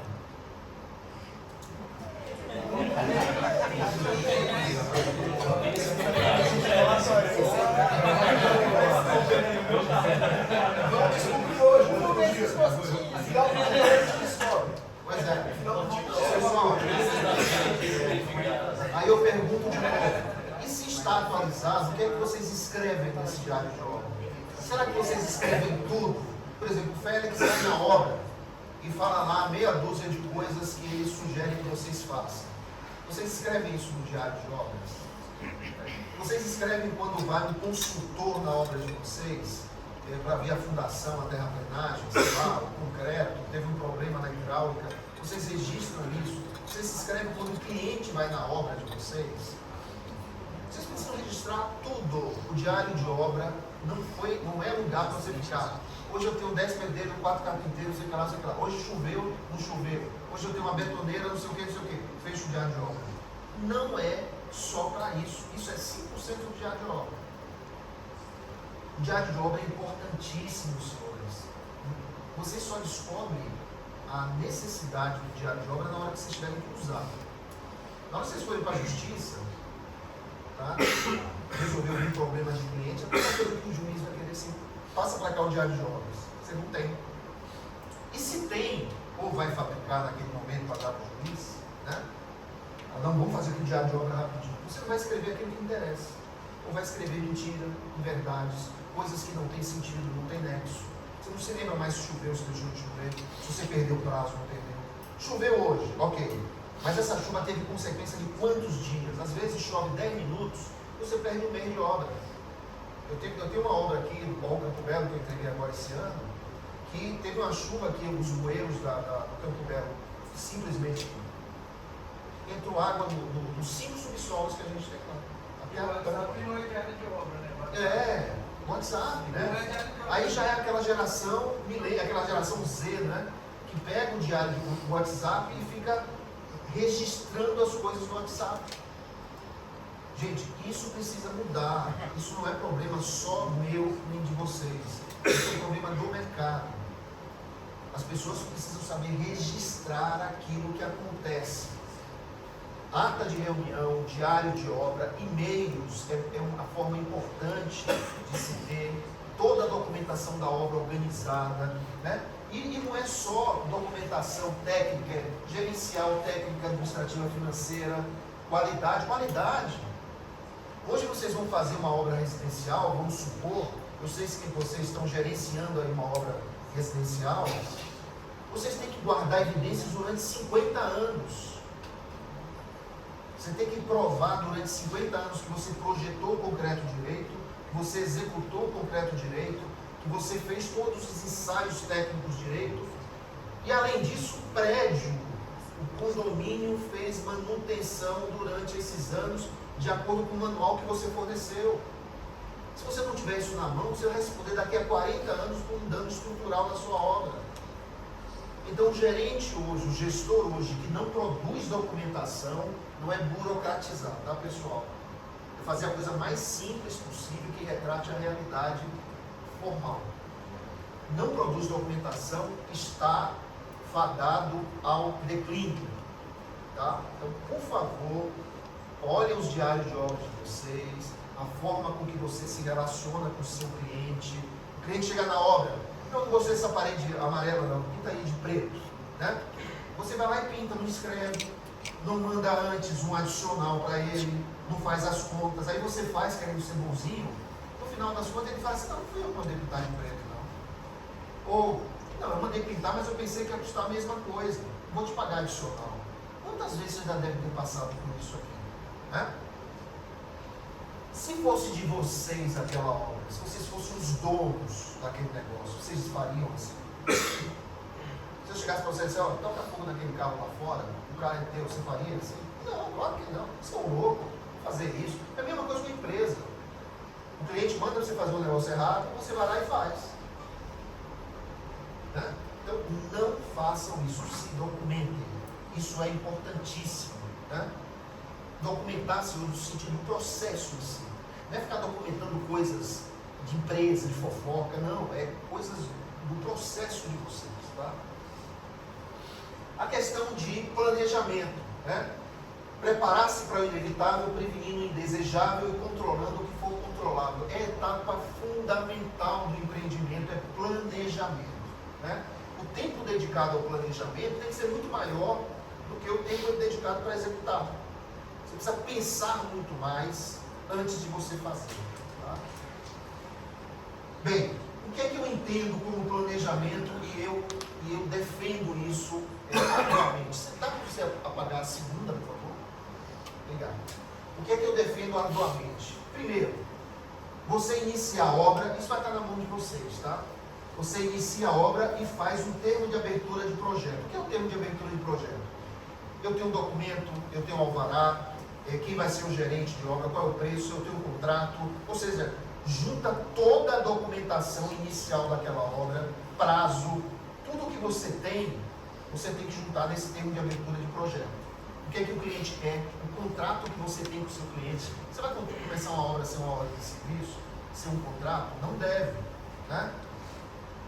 Depois você faz o EAP. EAP é Estrutura Analítica de Projeto. É quem vai nortear o seu cronograma. Lembra quando eu disse a vocês que o BIM, vocês tinham que construir de acordo com a sequência? O EAP é isso. Vocês constroem de acordo com a sequência. O EAP é a sequência do projeto. É a sequência que você vai construir, projetar, você vai comprar, você vai medir. O EAP vai nortear a sequência dos seus trabalhos. Você tem um documento EAP. Análise e quantificação de preços. Quantas vezes vocês recebem o orçamento do escritório e não dão bola? Vocês precisam receber o orçamento da obra, olhar, analisar, criticar o orçamento da obra, ver se tem erros que o escritório cometeu, para depois não arranjar desculpa. Porque no momento que você começa a construir um orçamento errado que você recebeu, você também é responsável por aquilo. Tá? Então, por favor, recebam o orçamento, analisem o orçamento, critiquem o orçamento antes de fazer. Félix, a quantidade de concreto que o cara postou aqui está errada. Como é que a gente vai fazer? É melhor falar antes, ficar amarelo antes do que vermelho depois. Tá? Então, isso é uma etapa fundamental do engenheiro que está na obra. Né? Olhar o orçamento, analisar, criticar o orçamento. Depois, ver as durações dos trabalhos. Né? Quanto dentro desse AP, quanto é que vai durar cada etapa, quanto de gente você vai precisar. Né? E aí você tem a linha de balanço da obra. Você tem a sequência das coisas, como as coisas vão acontecer, em que tempo vão acontecer. E vai ter principalmente, senhores, uma coisa que a gente chama de ritmo. O ritmo da obra é fundamental. Numa obra como vocês fazem de centro de distribuição, são obras horizontais, concordam comigo? Mas você pode começar a fazer estaca aqui, o bloco, o pilar, né? Passar para a segunda linha, estaca, bloco, pilar, Passar para a terceira linha, já vem estrutura metálica aqui, cobrindo o primeiro módulo. Chegou no terceiro módulo, estaca, bloco, pilar, a estrutura metálica vem depois, o piso já vem atrás. Né? Aí na hora que você estiver no quarto módulo, o estaca, bloco e pilar, já começa o tapamento do galpão, que é lá as alvenarias, não sei o que lá.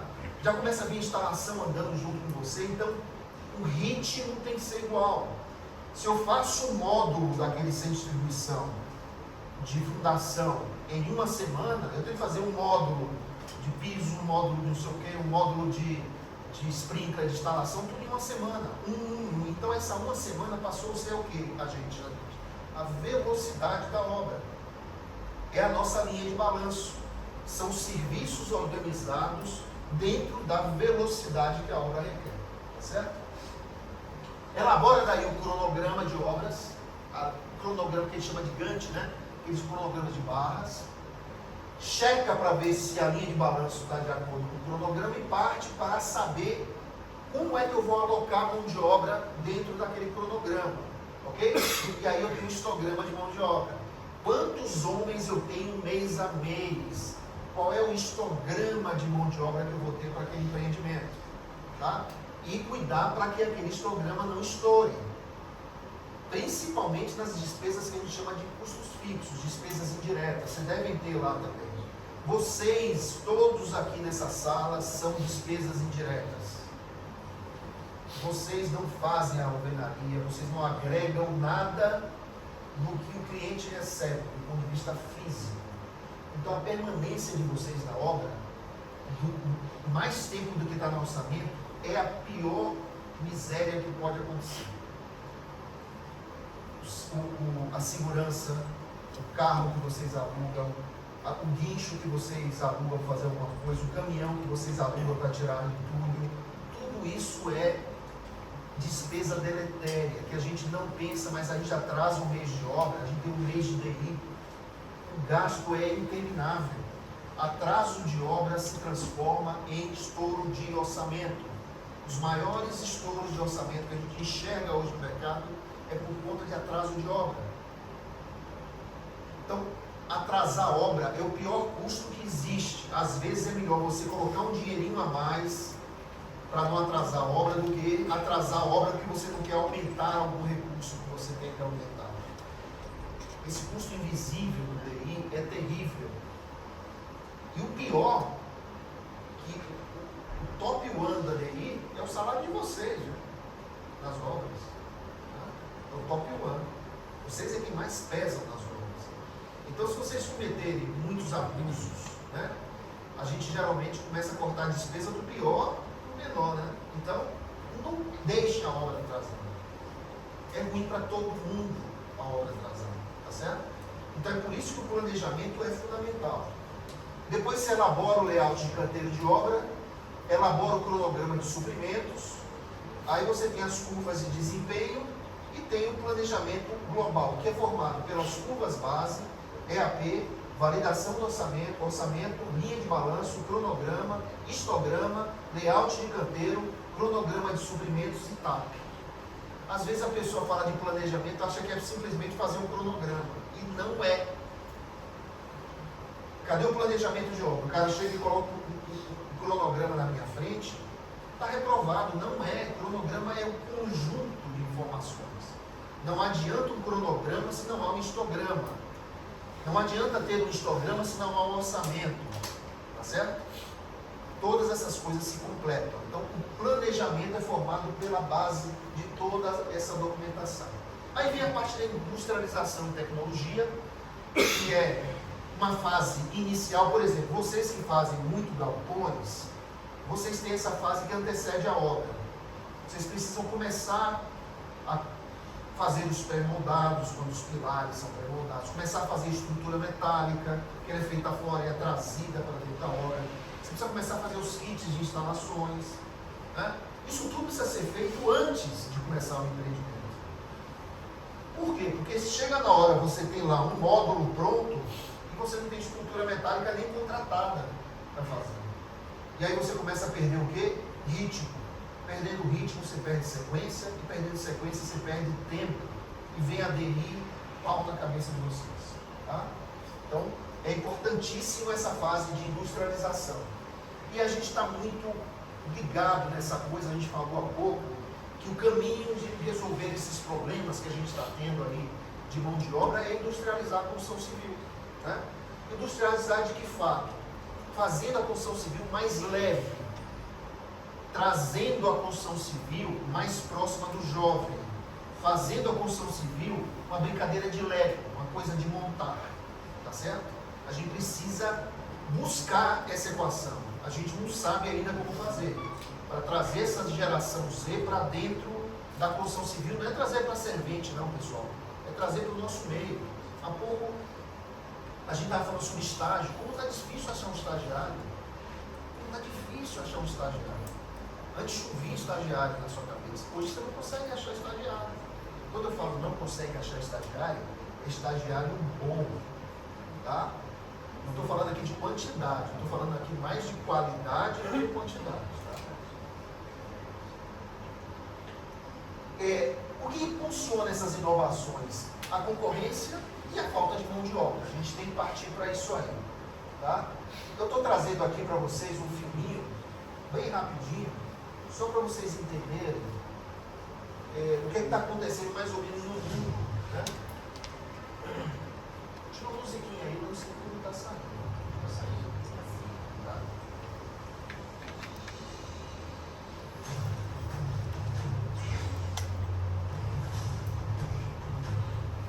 Isso é verdade, viu, pessoal? Não é? Quer dizer, tem uma encenação aí, mas é fato.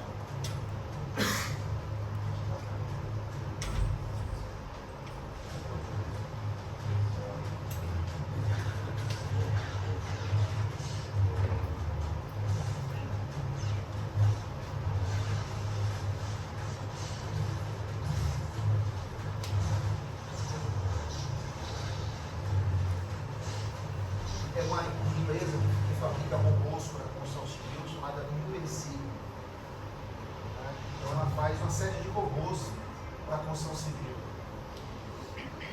Ou seja, nós já estamos entrando nessa vibe hoje. Né?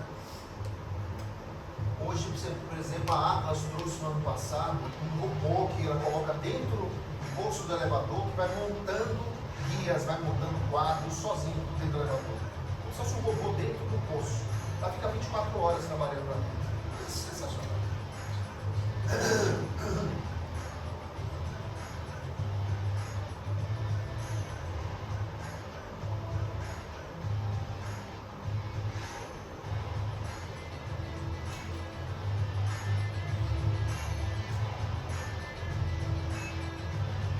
Aceitamento de obras,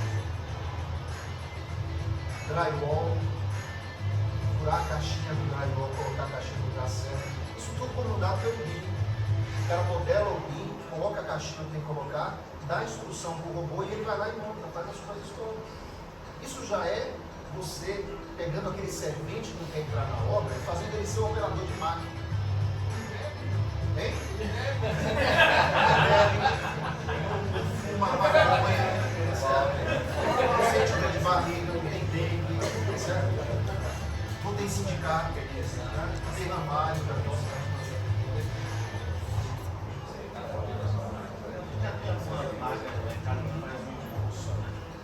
Tem. Faz pintura, faz endosso, faz chapisco. Você coloca a máquina de chapiscar sozinha no ambiente. Só que ela tem que ter a modelagem BIM. Ela tem que saber aonde ela vai chapiscar. Aí você precisa do BIM instalado, entendeu? Essa aí é aquela velha construção 3D. Aqui na USP, se vocês quiserem, falem comigo que eu posso marcar uma visita de vocês. Já existe um laboratório fazendo casas com impressora 3D, tá? Aqui na USP, aqui pertinho da gente. Se vocês quiserem, eu posso levar vocês lá. Tá? A gente pode marcar, viu, Iago? Você tem mais contato comigo, você também, dá meu telefone para ele. E se você quiser, eu mando para a gente lá.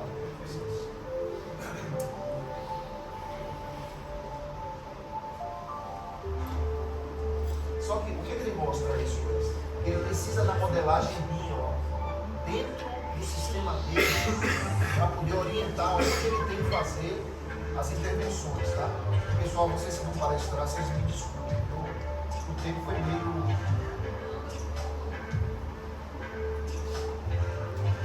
E a foto faz treinamentos também. Faz. Um mês eles estão. Aí a máquina de pintura, ó.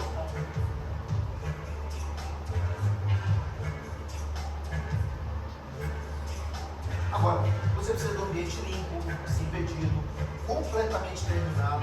Você imagina se esse ambiente tivesse um buraco na parede, com aquele buraquinho ali, vamos supor, e o mestre não acabou. Tem que ter terminalidade. Quer dizer, a industrialização, ela não depende somente de botar uma máquina lá. A gente precisa aprender a ter terminalidade, a ter planejamento, e a gente precisa aprender a inserir a modelagem BIM nas coisas. Sem isso, não tem máquina. Não tem máquina, esquece. Tá?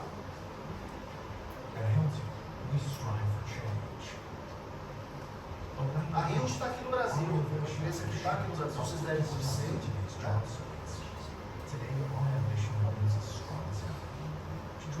Ela tem máquinas que conseguem fazer toda a fixação e toda a parte da iluminação no teto, sem precisar de gente, nada disso. Vai conseguir. Com o projeto modelado dentro dela. Né?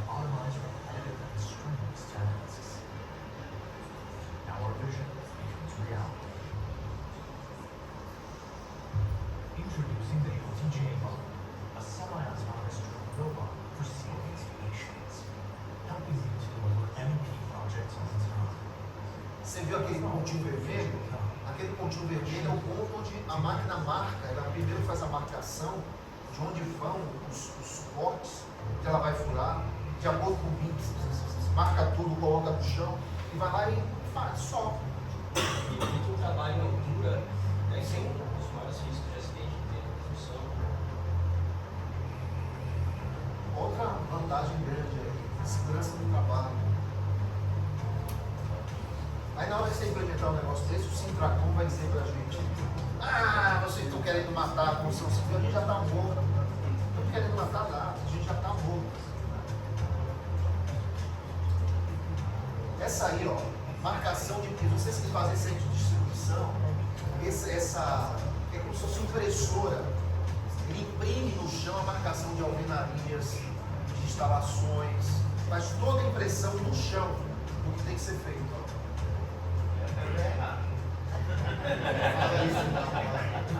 Se o modelo tiver errado, ela erra. Aí, ó.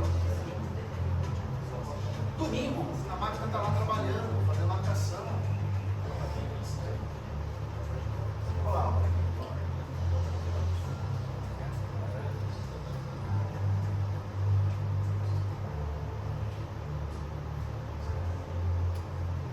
Pontos elétricos, onde é que estão os pontos.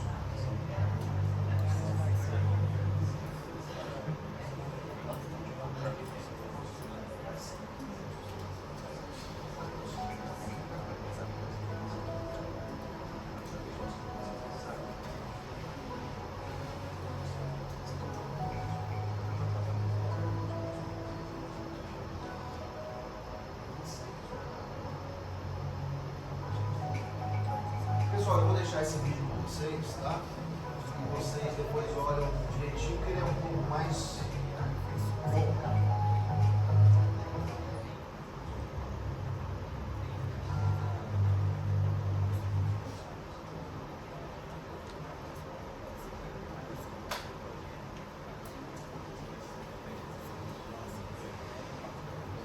Legal, hein?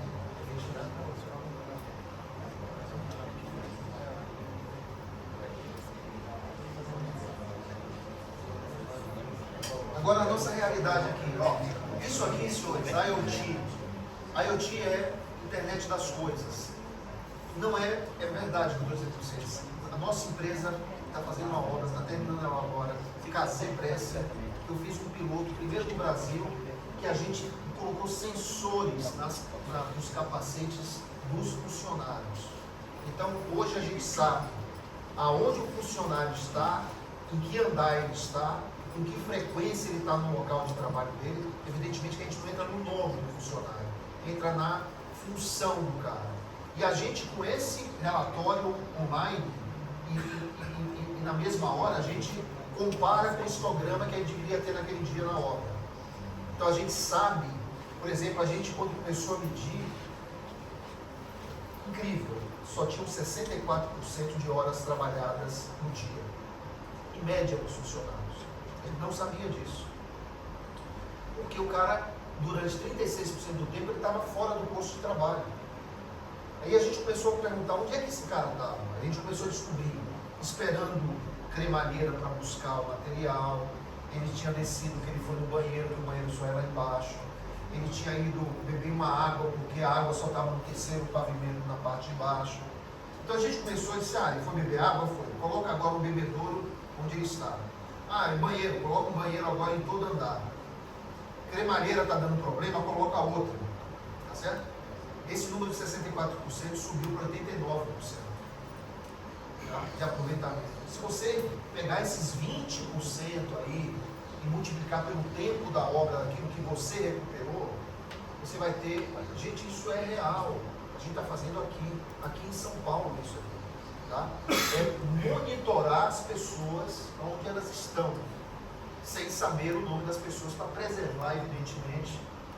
E também a gente não faz esse tipo de monitoramento nas áreas de vivência. Se o cara estiver no banheiro, a gente não sabe. Se o cara estiver no escritório, a gente não sabe. É só no corpo do prédio em si. Tá? Internet das coisas, né? Realidade virtual, isso já é você misturar a realidade com o futuro, para você ver as coisas que elas estão acontecendo. O uso de drones em obra é uma coisa muito comum. Isso tudo veio para ajudar. Né? Laser scan, que ele acabou de falar, que você consegue ver até o desenvolvimento da obra, o cronograma da obra realizado através de laser scan, ou fazer levantamentos de grandes superfícies. Você, por exemplo, vocês que fazem galpão, vocês podem escanear o galpão todos os dias. E ele no escritório sabe comparar o modelo 3D daquilo que foi feito no planejamento com aquilo que está feito na realidade, com o escaneamento do galpão. Tá? Túneis, por exemplo, o laser scan é muito usado. Na época que eu construí 2 barragens de alta capacidade, que foi Xingó e Itaparica, lá no Nordeste, desculpa, que a gente marcava o túnel, a gente não tinha precisão. Hoje, com laser scan, você consegue ter a devida precisão, né? Pelo formato do túnel, né? E da irregularidade que ele tem hoje. E para medição de empreiteiro, como é que o cara briga para você se fez mais ou fez menos? Se você faz o scanner, a precisão é de milímetros, né? Então não tem como o empreiteiro brigar com você, né? Não tem, não existe mais isso. QR Code, não sei se vocês usam isso para projetos, né? Você tem o QR Code lá nas paredes, o mestre de obra manuseia isso com muita facilidade, que é uma coisa muito fácil. Ele baixa todos os projetos que ele tem lá, tá? Com muita facilidade, faz lá a câmera, etc. Adoro isso. Sistemas construtivos que estão entrando para ficar, como paredes de concreto, é uma coisa já que já vinha há muito tempo, mas pouco usada ainda, reduz mão de obra, aumenta o ciclo de obra, a velocidade da obra é maior. Você tem kits elétricos também, que está sendo muito usado, chicotes elétricos. Hoje em dia, você tem lá um chicote elétrico, é igual a carro, você chega lá e pluga. E esses chicotes são pré-fabricados, você traz para a obra e na obra você só faz plugar. Você não faz uma emenda, um fita isolante, aquilo ali está tudo sendo expurgado na construção civil. Aí paredes de concreto, percebam que as esquadrias estão indo junto da parede, concretando ao mesmo tempo. Na hora que você faz a esquadria junto com a parede, você isola a parte de fora da parte de dentro. Você acaba a parte de dentro sem acabar a parte de fora. No momento que você isola os dois ambientes, você pode trabalhar em momentos diferentes nos dois ambientes. Você pode, por exemplo, em prédios, levar a obra inteira de baixo para cima. sem se preocupar em acabar primeiro o último andar para descer com as esquadrias, como a gente fazia antigamente, para depois fazer o acabamento interno. Não, hoje, já fez o primeiro pavimento, estrutura, entra com a alvenaria, entra com a esquadria, enquanto a estrutura está lá no terceiro, quarto, quinto, sexto pavimento. Já vai entrando com pintura, porta, já vai terminando por dentro. Quando acabar a estrutura, um mês depois você já acabou o prédio por dentro. Isso é sequência. Vocês aplicam isso também em obras horizontais. Isso é sequência de obra. É importantíssimo fazer isso. Aí o pessoal me pergunta assim: ô Davi, e o elevador? Faz como? Tem que acabar a estrutura para fazer o elevador, né? Não mais. Hoje você já consegue fazer elevador acompanhando a estrutura. Não precisa mais acabar a casa de máquina para começar a fazer o elevador. Não existe mais isso. Nós, nesse Brescia, nós estamos montamos todos os elevadores da obra, de baixo para cima, e ele funcionava durante a obra, em 5 pavimentos, depois em 10 pavimentos, depois em 15 pavimentos, todo de baixo para cima. Isso já diminui tempo de cremalheira, diminui DI, diminui prazo de obra, um monte de coisa. Então a gente precisa pensar, é essa inovação nos sistemas construtivos que a gente tem que trazer para as nossas empresas. Né? E para que serve a escola? Para disseminar esse tipo de tecnologia. Você vai estar sentado ali com o cara da Cirela, com o cara da Century, com o cara das maiores empresas do Brasil, vão estar sentados do seu lado. Não, na minha empresa eu faço assim, assim, assim. Ah, traga foto, traga não sei o quê, vamos fazer um. É isso que serve essas paredes velhas aqui, entendeu? Para trazer esse conhecimento e tornar esse conhecimento uma coisa pública. Esse é o equipamento para quem faz pontes, viadutos, que ela faz toda a armadura, como se fosse uma ponte rolante, fazendo toda a armadura, né, do tabuleiro dessa ponte, evitando aquela monstruosidade de pessoas na obra fazendo isso. Esse aqui, vocês já viram o outro, né? É uma máquina que carrega o bloco para o cara não ficar cansado. Vocês sabiam hoje que 36% dos afastamentos de obra são por motivo de dor? É o funcionário sentindo algum tipo de dor. O cara já está com 42 anos de idade média, né? Ficar carregando bloco, fazendo parede, as costas, etc. O cara sente muita dor. E o Seconce, não sei se vocês são associados, vocês pagam o Seconce, com certeza, não sei se usam, você usa. Vocês sabem o que é Seconce? Sabe?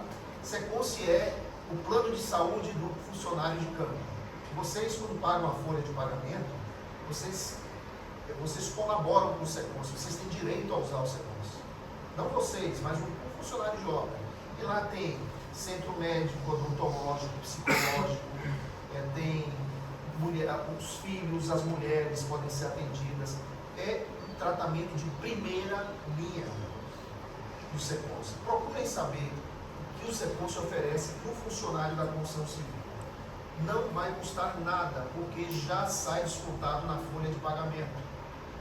Vocês são obrigados a pagar 1% de Seconce, tá certo? Está na convenção coletiva do trabalho de São Paulo. Então tem que fazer o cara usar isso. Dentista, preventivo, o cara fazer tratamento dentário, e tem um laboratório da dor lá do Seconce. O cara sente dor, ele vai lá, tem câmeras termosensíveis, caríssimas, que detectam onde está a dor, e o cara faz lá uma acupuntura, não sei o que lá, e vai lá e resolve. Tá? Máquinas que colocam e também fazem o espalhamento, né, da argamassa em si.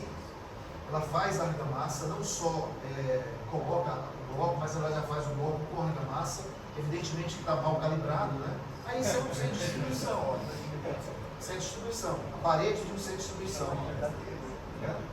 Você já imaginou a construção horizontal, como vocês fazem, com a máquina dessa, passeando dia e noite e colocando o bloco no lugar, e fazendo a alvenaria sozinha, na altura que for? Aí, ó. Então isso já existe hoje na construção civil. Agora a gente precisa trazer para cá, né, no Brasil. Tudo que eu estou mostrando para vocês aqui, exceto algumas coisas, ainda não chegaram no Brasil. Tecnologias como essa, né, que a gente chama de grid shell, isso é o aeroporto do México, Cada curvatura dessa é uma coisa diferente.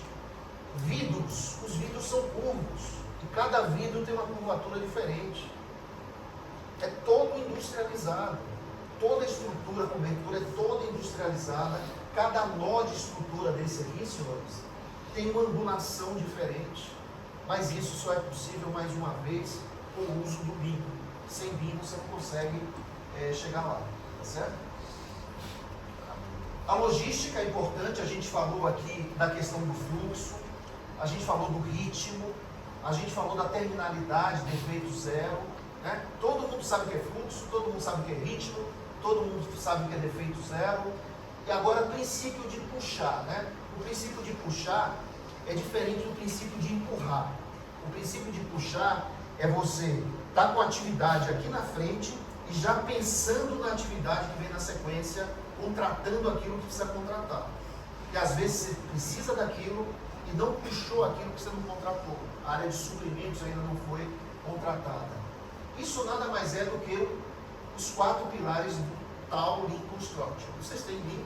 Aplicam lá na empresa de vocês? Os conceitos, sim, né? Os conceitos. Mas é importante, não precisa da consultoria de Lean. Não precisa. É você somente entender os conceitos e aplicar os conceitos. Eu sou contra esse negócio de muita consultoria. Tá? Consultoria não precisa de consultoria para aplicar Lean. Todo mundo sabe fazer fluxo, todo mundo sabe o princípio de puxar, todo mundo sabe que tem que ter ritmo, e todo mundo sabe que não tem que ter defeito. É só colocar essas 4 coisas no mesmo lugar. Tá certo? Colocar essas 4 coisas no seu dia a dia do seu trabalho. Tá? Que é o Lean Construction. Vai para a execução das obras, a gente já está acabando. Né? Mas imagina, né? A gente passou tanto tempo para chegar aqui. Né? Quanto tempo a gente passou para chegar aqui? Aqui, nessa palestra. Aqui eu dou para vocês vão levar isso, todas as atividades de um gestor de obras, tudo que ele tem que fazer, qual é o escopo que ele tem que fazer, está todo listado aqui, tá certo? Para que ele entenda. E aqui o processo de aquisição de suprimentos, uma etapa importantíssima, do começo ao fim, também em fluxograma, para que vocês entendam como a gente fez o planejamento, como é que as coisas do setor de suprimentos. Tem alguém de suprimentos aqui? Não? O time de suprimentos não está aqui. Não? Teve que ficar trabalhando. Teve que ficar trabalhando. E a gente não está trabalhando, né? A gente estava para entregar. Vem para a parte de controle financeiro das obras, é importantíssimo. Eu não sei como é que vocês fazem controle financeiro, mas eu sugiro que vocês entrem aí na vibe do gerenciamento de valor agregado. Vocês têm isso na empresa de vocês? De índice de desempenho de custos de prazo, índice de desempenho de custos para desenvolvimento. Você sabe desse negócio. Hã? Já, né? Fazer a curva do valor previsto, a curva do valor agregado, a curva do valor incorrido, e dentro dessas 3 curvas, tirar os índices de desempenho de prazo e de custo, e fazer as tendências de término da obra. Isso ele tem toda a teoria na cabeça. Se tiver dúvida, se quiserem também, eu posso fazer um treinamento para vocês aqui de uma manhã, para ensinar gerenciamento de valor agregado para vocês. Legal, tá? legal. A gente está com um desenvolvimento muito forte no desenvolvimento financeiro. Né? A gente desenvolveu muito nos últimos 6 meses, mais ou menos. Mas é que existem ferramentas e técnicas distintas. Se vocês quiserem, eu estou à disposição. Pessoal, eu disse a vocês que não sou muito chegado a consultor. Eu não estou aqui vendendo consultoria, tá? Eu estou fazendo tudo isso aqui em prol do setor. Não estou cobrando R$1 e nem vou cobrar de vocês nada. Mas se quiserem um treinamento de GVA, vamos fazer aqui na sala de aula. A gente junta quem quiser. Você conhece gerenciamento de valor agregado, né? O PMI tem muito isso. Acho que eu sou aplicado também, a gente tem hoje a gente já tem uma pequena visão de tendência. É. Mas aí ainda falta. Mas, cara, em 2 horas e meia, você sai daqui craque de gerenciamento de valor agregado. É conta de dividir e de somar. Não é uma aula a gente deu, né? Valor agregado inteiro. Entender como AS, como é que constrói, as tendências, isso. Porque cada obra de vocês tem que ter um IDP e IDC. Você vai ser, não é julgado, você vai ser avaliado no seu desempenho por esses números. né? O quanto você agregou, o quanto você gastou e o quanto você planejou. Faz ali 3 continhas e você tem um índice lá. A gente está falando a energia que gasta para a evolução da obra. Exatamente. É simplificar. É o teu chefe te dá R$1 para você fazer alguma coisa e você devolver para ele 80 centavos de coisa feita. Ele perdeu 20. Né? O bom é, o Félix dá R$1 para você fazer e você devolver para o Félix o quê? 0,2. Todo mundo ganha. Então o IDC e o IDP 1.2 significa um avanço muito grande. É você gastar menos energia para fazer aquilo que foi planejado. É o gerenciamento do valor agregado. A gente pratica isso bastante, a gente tem métricas bem desenvolvidas para gestão de custo também. Só que eu acho que ia ser interessante a gente Consolidar. Fique à vontade, se quiser marcar, é só por meio de agenda. A gente marca, não tem problema nenhum. Preferência à noite. Tá? O pessoal dormir na sala e pede amarrar. Tá bom, pessoal? Aqui, ó. Isso aqui é um cockpit das obras nossas. Imagine que eu tenho 40 canteiros de obra e eu tenho que saber semanalmente, mensalmente, quinzenalmente o que está acontecendo na obra. Essa curva aqui me diz o que está previsto, o que está realizado e principalmente o que está agregado, que é esse verdinho aqui que vocês estão enxergando. E quando essa curva do agregado está acima do planejado, ou acima do incluído, é bom para todo mundo. Quando essa curva está abaixo, está tendo prejuízo de prazo de custo. Então, visualmente, você já bate na obra que está ruim. Então, eu recebo 40 relatórios, eu faço assim, separo meia dúzia que está ruim, chamo os engenheiros dessa meia dúzia, vamos lá, o que está acontecendo, como é que eu posso ajudar, tá certo? Eu não sou tão educado assim, mas tudo bem. Né? Vamos lá, eu quero ajudar, soft skill, certo? Cronograma durante a obra, o orçamento durante a obra é importante para vocês. Aqui que a gente fala do índice de desempenho de prazo, é o valor agregado pelo valor planejado. Isso aqui pelo PMBOK, aí o PMO da empresa sabe o que é que eu estou falando aqui. O PMBOK é um guia internacional de gerenciamento de projetos, é um livro horroroso de se ler, tá certo? É uma literatura triste, né? Você começa a ler, você não quer, bota logo de lado, mas se você traduzir para a sua atividade, é muito legal. A parte de manutenção e operação é a parte mais importante. Sem manutenção e sem operação não tem garantia. Vocês agora, chegou na hora de entregar para o seu cliente.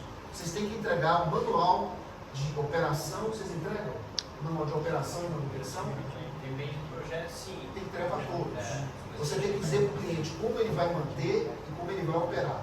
E tem que dizer para ele, ó, esse piso, essa parede aqui, você tem que lavar a cada 3 anos, você tem que pintar a cada 5 anos. E você tem que comprovar para mim que você está fazendo tudo isso. Se você não comprovar, a garantia foi para o saco. É isso. É papo reto. Nós hoje, sabe o que nós fizemos? Isso é legal você entender. A gente trabalha muito com prédio, né? E são vários prédios. Nós já entregamos mais de 1,5 milhão de apartamentos no Brasil. Então, é assim. Você pega, dá para o condomínio um programa onde ele tem, na semana tal, você tem que fazer isso. Na semana 2, você tem que fazer isso. Durante o horizonte de 5 anos, está no programa de computador. Na hora de lavar o prédio, ele faz assim, 3 meses antes, ele diz assim, ô síndico, você precisa contratar a empresa para lavar o prédio. Está na hora. Porque daqui a 3 meses precisa lavar o prédio. Vai um aviso do cara. Aí o cara, vamos supor, contratou, pegou a RT, lavou o prédio, tirou fotografia. Chegar no dia do evento, o programa vai assim, síndico, coloca aqui toda a documentação que você lavou o prédio, aí ele coloca lá, fotografia, a nota fiscal, e eu vou acompanhando isso de casa. Eu sei quando é que o meu condomínio está ou não mantido. Se o síndico pisar na bola e não fizer manutenção, ele recebe uma notificação nossa. Ó, você não fez a notificação da pintura do prédio esse mês, tinha que ter feito. Se não fizer dentro de 2 meses, garantia já era. Então a gente vai acompanhando a vida útil do prédio durante 5 anos nessa vibe, senhor.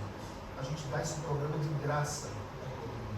E a gente dá uma inspeção de engenharia gratuita todo ano. Vai um engenheiro na obra, faz a inspeção, e o que tiver de problema, tanto para a construtora quanto problema do condomínio, ele notifica as duas partes. O cara isento, não é funcionário nosso, para que a gente acompanhe isso. Sabe o que é que está dando? Você que é do jurídico, quando a gente entrega edifício residencial, essas coisas, chegava assim, faltando um mês para dar os 5 anos de garantia, chegava um laudo do tamanho de um jegue, querendo que a gente faça tudo de novo. E naquela época a gente não tinha como provar para o juiz que o condomínio não fez a parte dele. Então ficava para a gente defender e a gente não conseguia defender.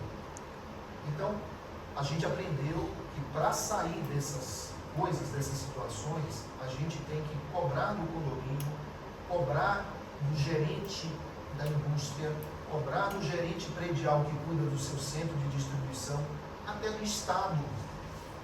Você entrega uma escola para o Estado, você tem que entregar o manual de operação, manutenção, tem que fazer, garantia, tudo, e acompanhar e ver se o cara fez, porque senão você vai acabar também indo para a justiça. Nós recebemos agora, de uma entidade pública, eu não queria declinar o nome, uma obra que nós fizemos há 32 anos atrás, ela cobrando que a gente fizesse uma recuperação estrutural inteira no prédio que nós fizemos com o poder público. 32 anos. Entraram na justiça, a gente gastou uma baba com o advogado, tá certo? Ganhamos a causa, mas para provar foi muito difícil, sabe por quê? Nós não tínhamos documentação. Lembra que eu falei para vocês que a gente tem produzido documentação? Nós não tínhamos documentação. E não é só documentação antes, não. É documentação antes, durante e principalmente na fase de manutenção e operação. Tá certo, senhores? Aqui eu trago a norma, falo do que é manutenção preventiva, falo o que é manutenção preventiva é aquela que se faz antes, corretiva é aquela que faz depois. Você vai no dentista, né? Você vai tratar os dentes, fazer limpeza, é uma manutenção preventiva. Veio o canal, doeu o dente, tem que tirar o nervo, é corretivo, tá certo? E tem uma terceira que a gente chama de preditiva, né? Que não tem nada a ver com prédio. Preditiva é aquela que prediz o que vai acontecer. Você está no carro e aí a correia começa a fazer um barulhinho, você está predizindo, vai dar problema aqui, vou logo parar na manutenção. Ele prediz, o preditivo é prediz. O preditivo é muito usado em elevadores hoje em dia. Você sensoriza o elevador, quando o elevador tem, por exemplo, uma temperatura maior do que a temperatura de trabalho, a central da Atlas já é avisada, você nem sabe que está com problema de elevador, ele já vem com a manutenção sem avisar, já vai lá, conserta, sem você dar entrada em pedido de manutenção, nada disso. Não é hora de fazer a preventiva, mas ele já prediz através de sensores que está tendo algum problema. Sensor de vibração, sensor de temperatura, sensor de gasto efetivo de energia. Por exemplo, carro elétrico. Você tem que fazer instalações preditivas, porque na hora que a bateria estiver sugando mais energia do que o normal, e está indicando que a bateria está começando a aquecer, o sistema tem que desligar. Isso é preditivo. Porque se o sistema continuar carregando, e a bateria chegar a 90 graus, a bateria vai explodir. Quando ela chega em 90 graus, é irreversível. Irreversível. Tá bom, senhores?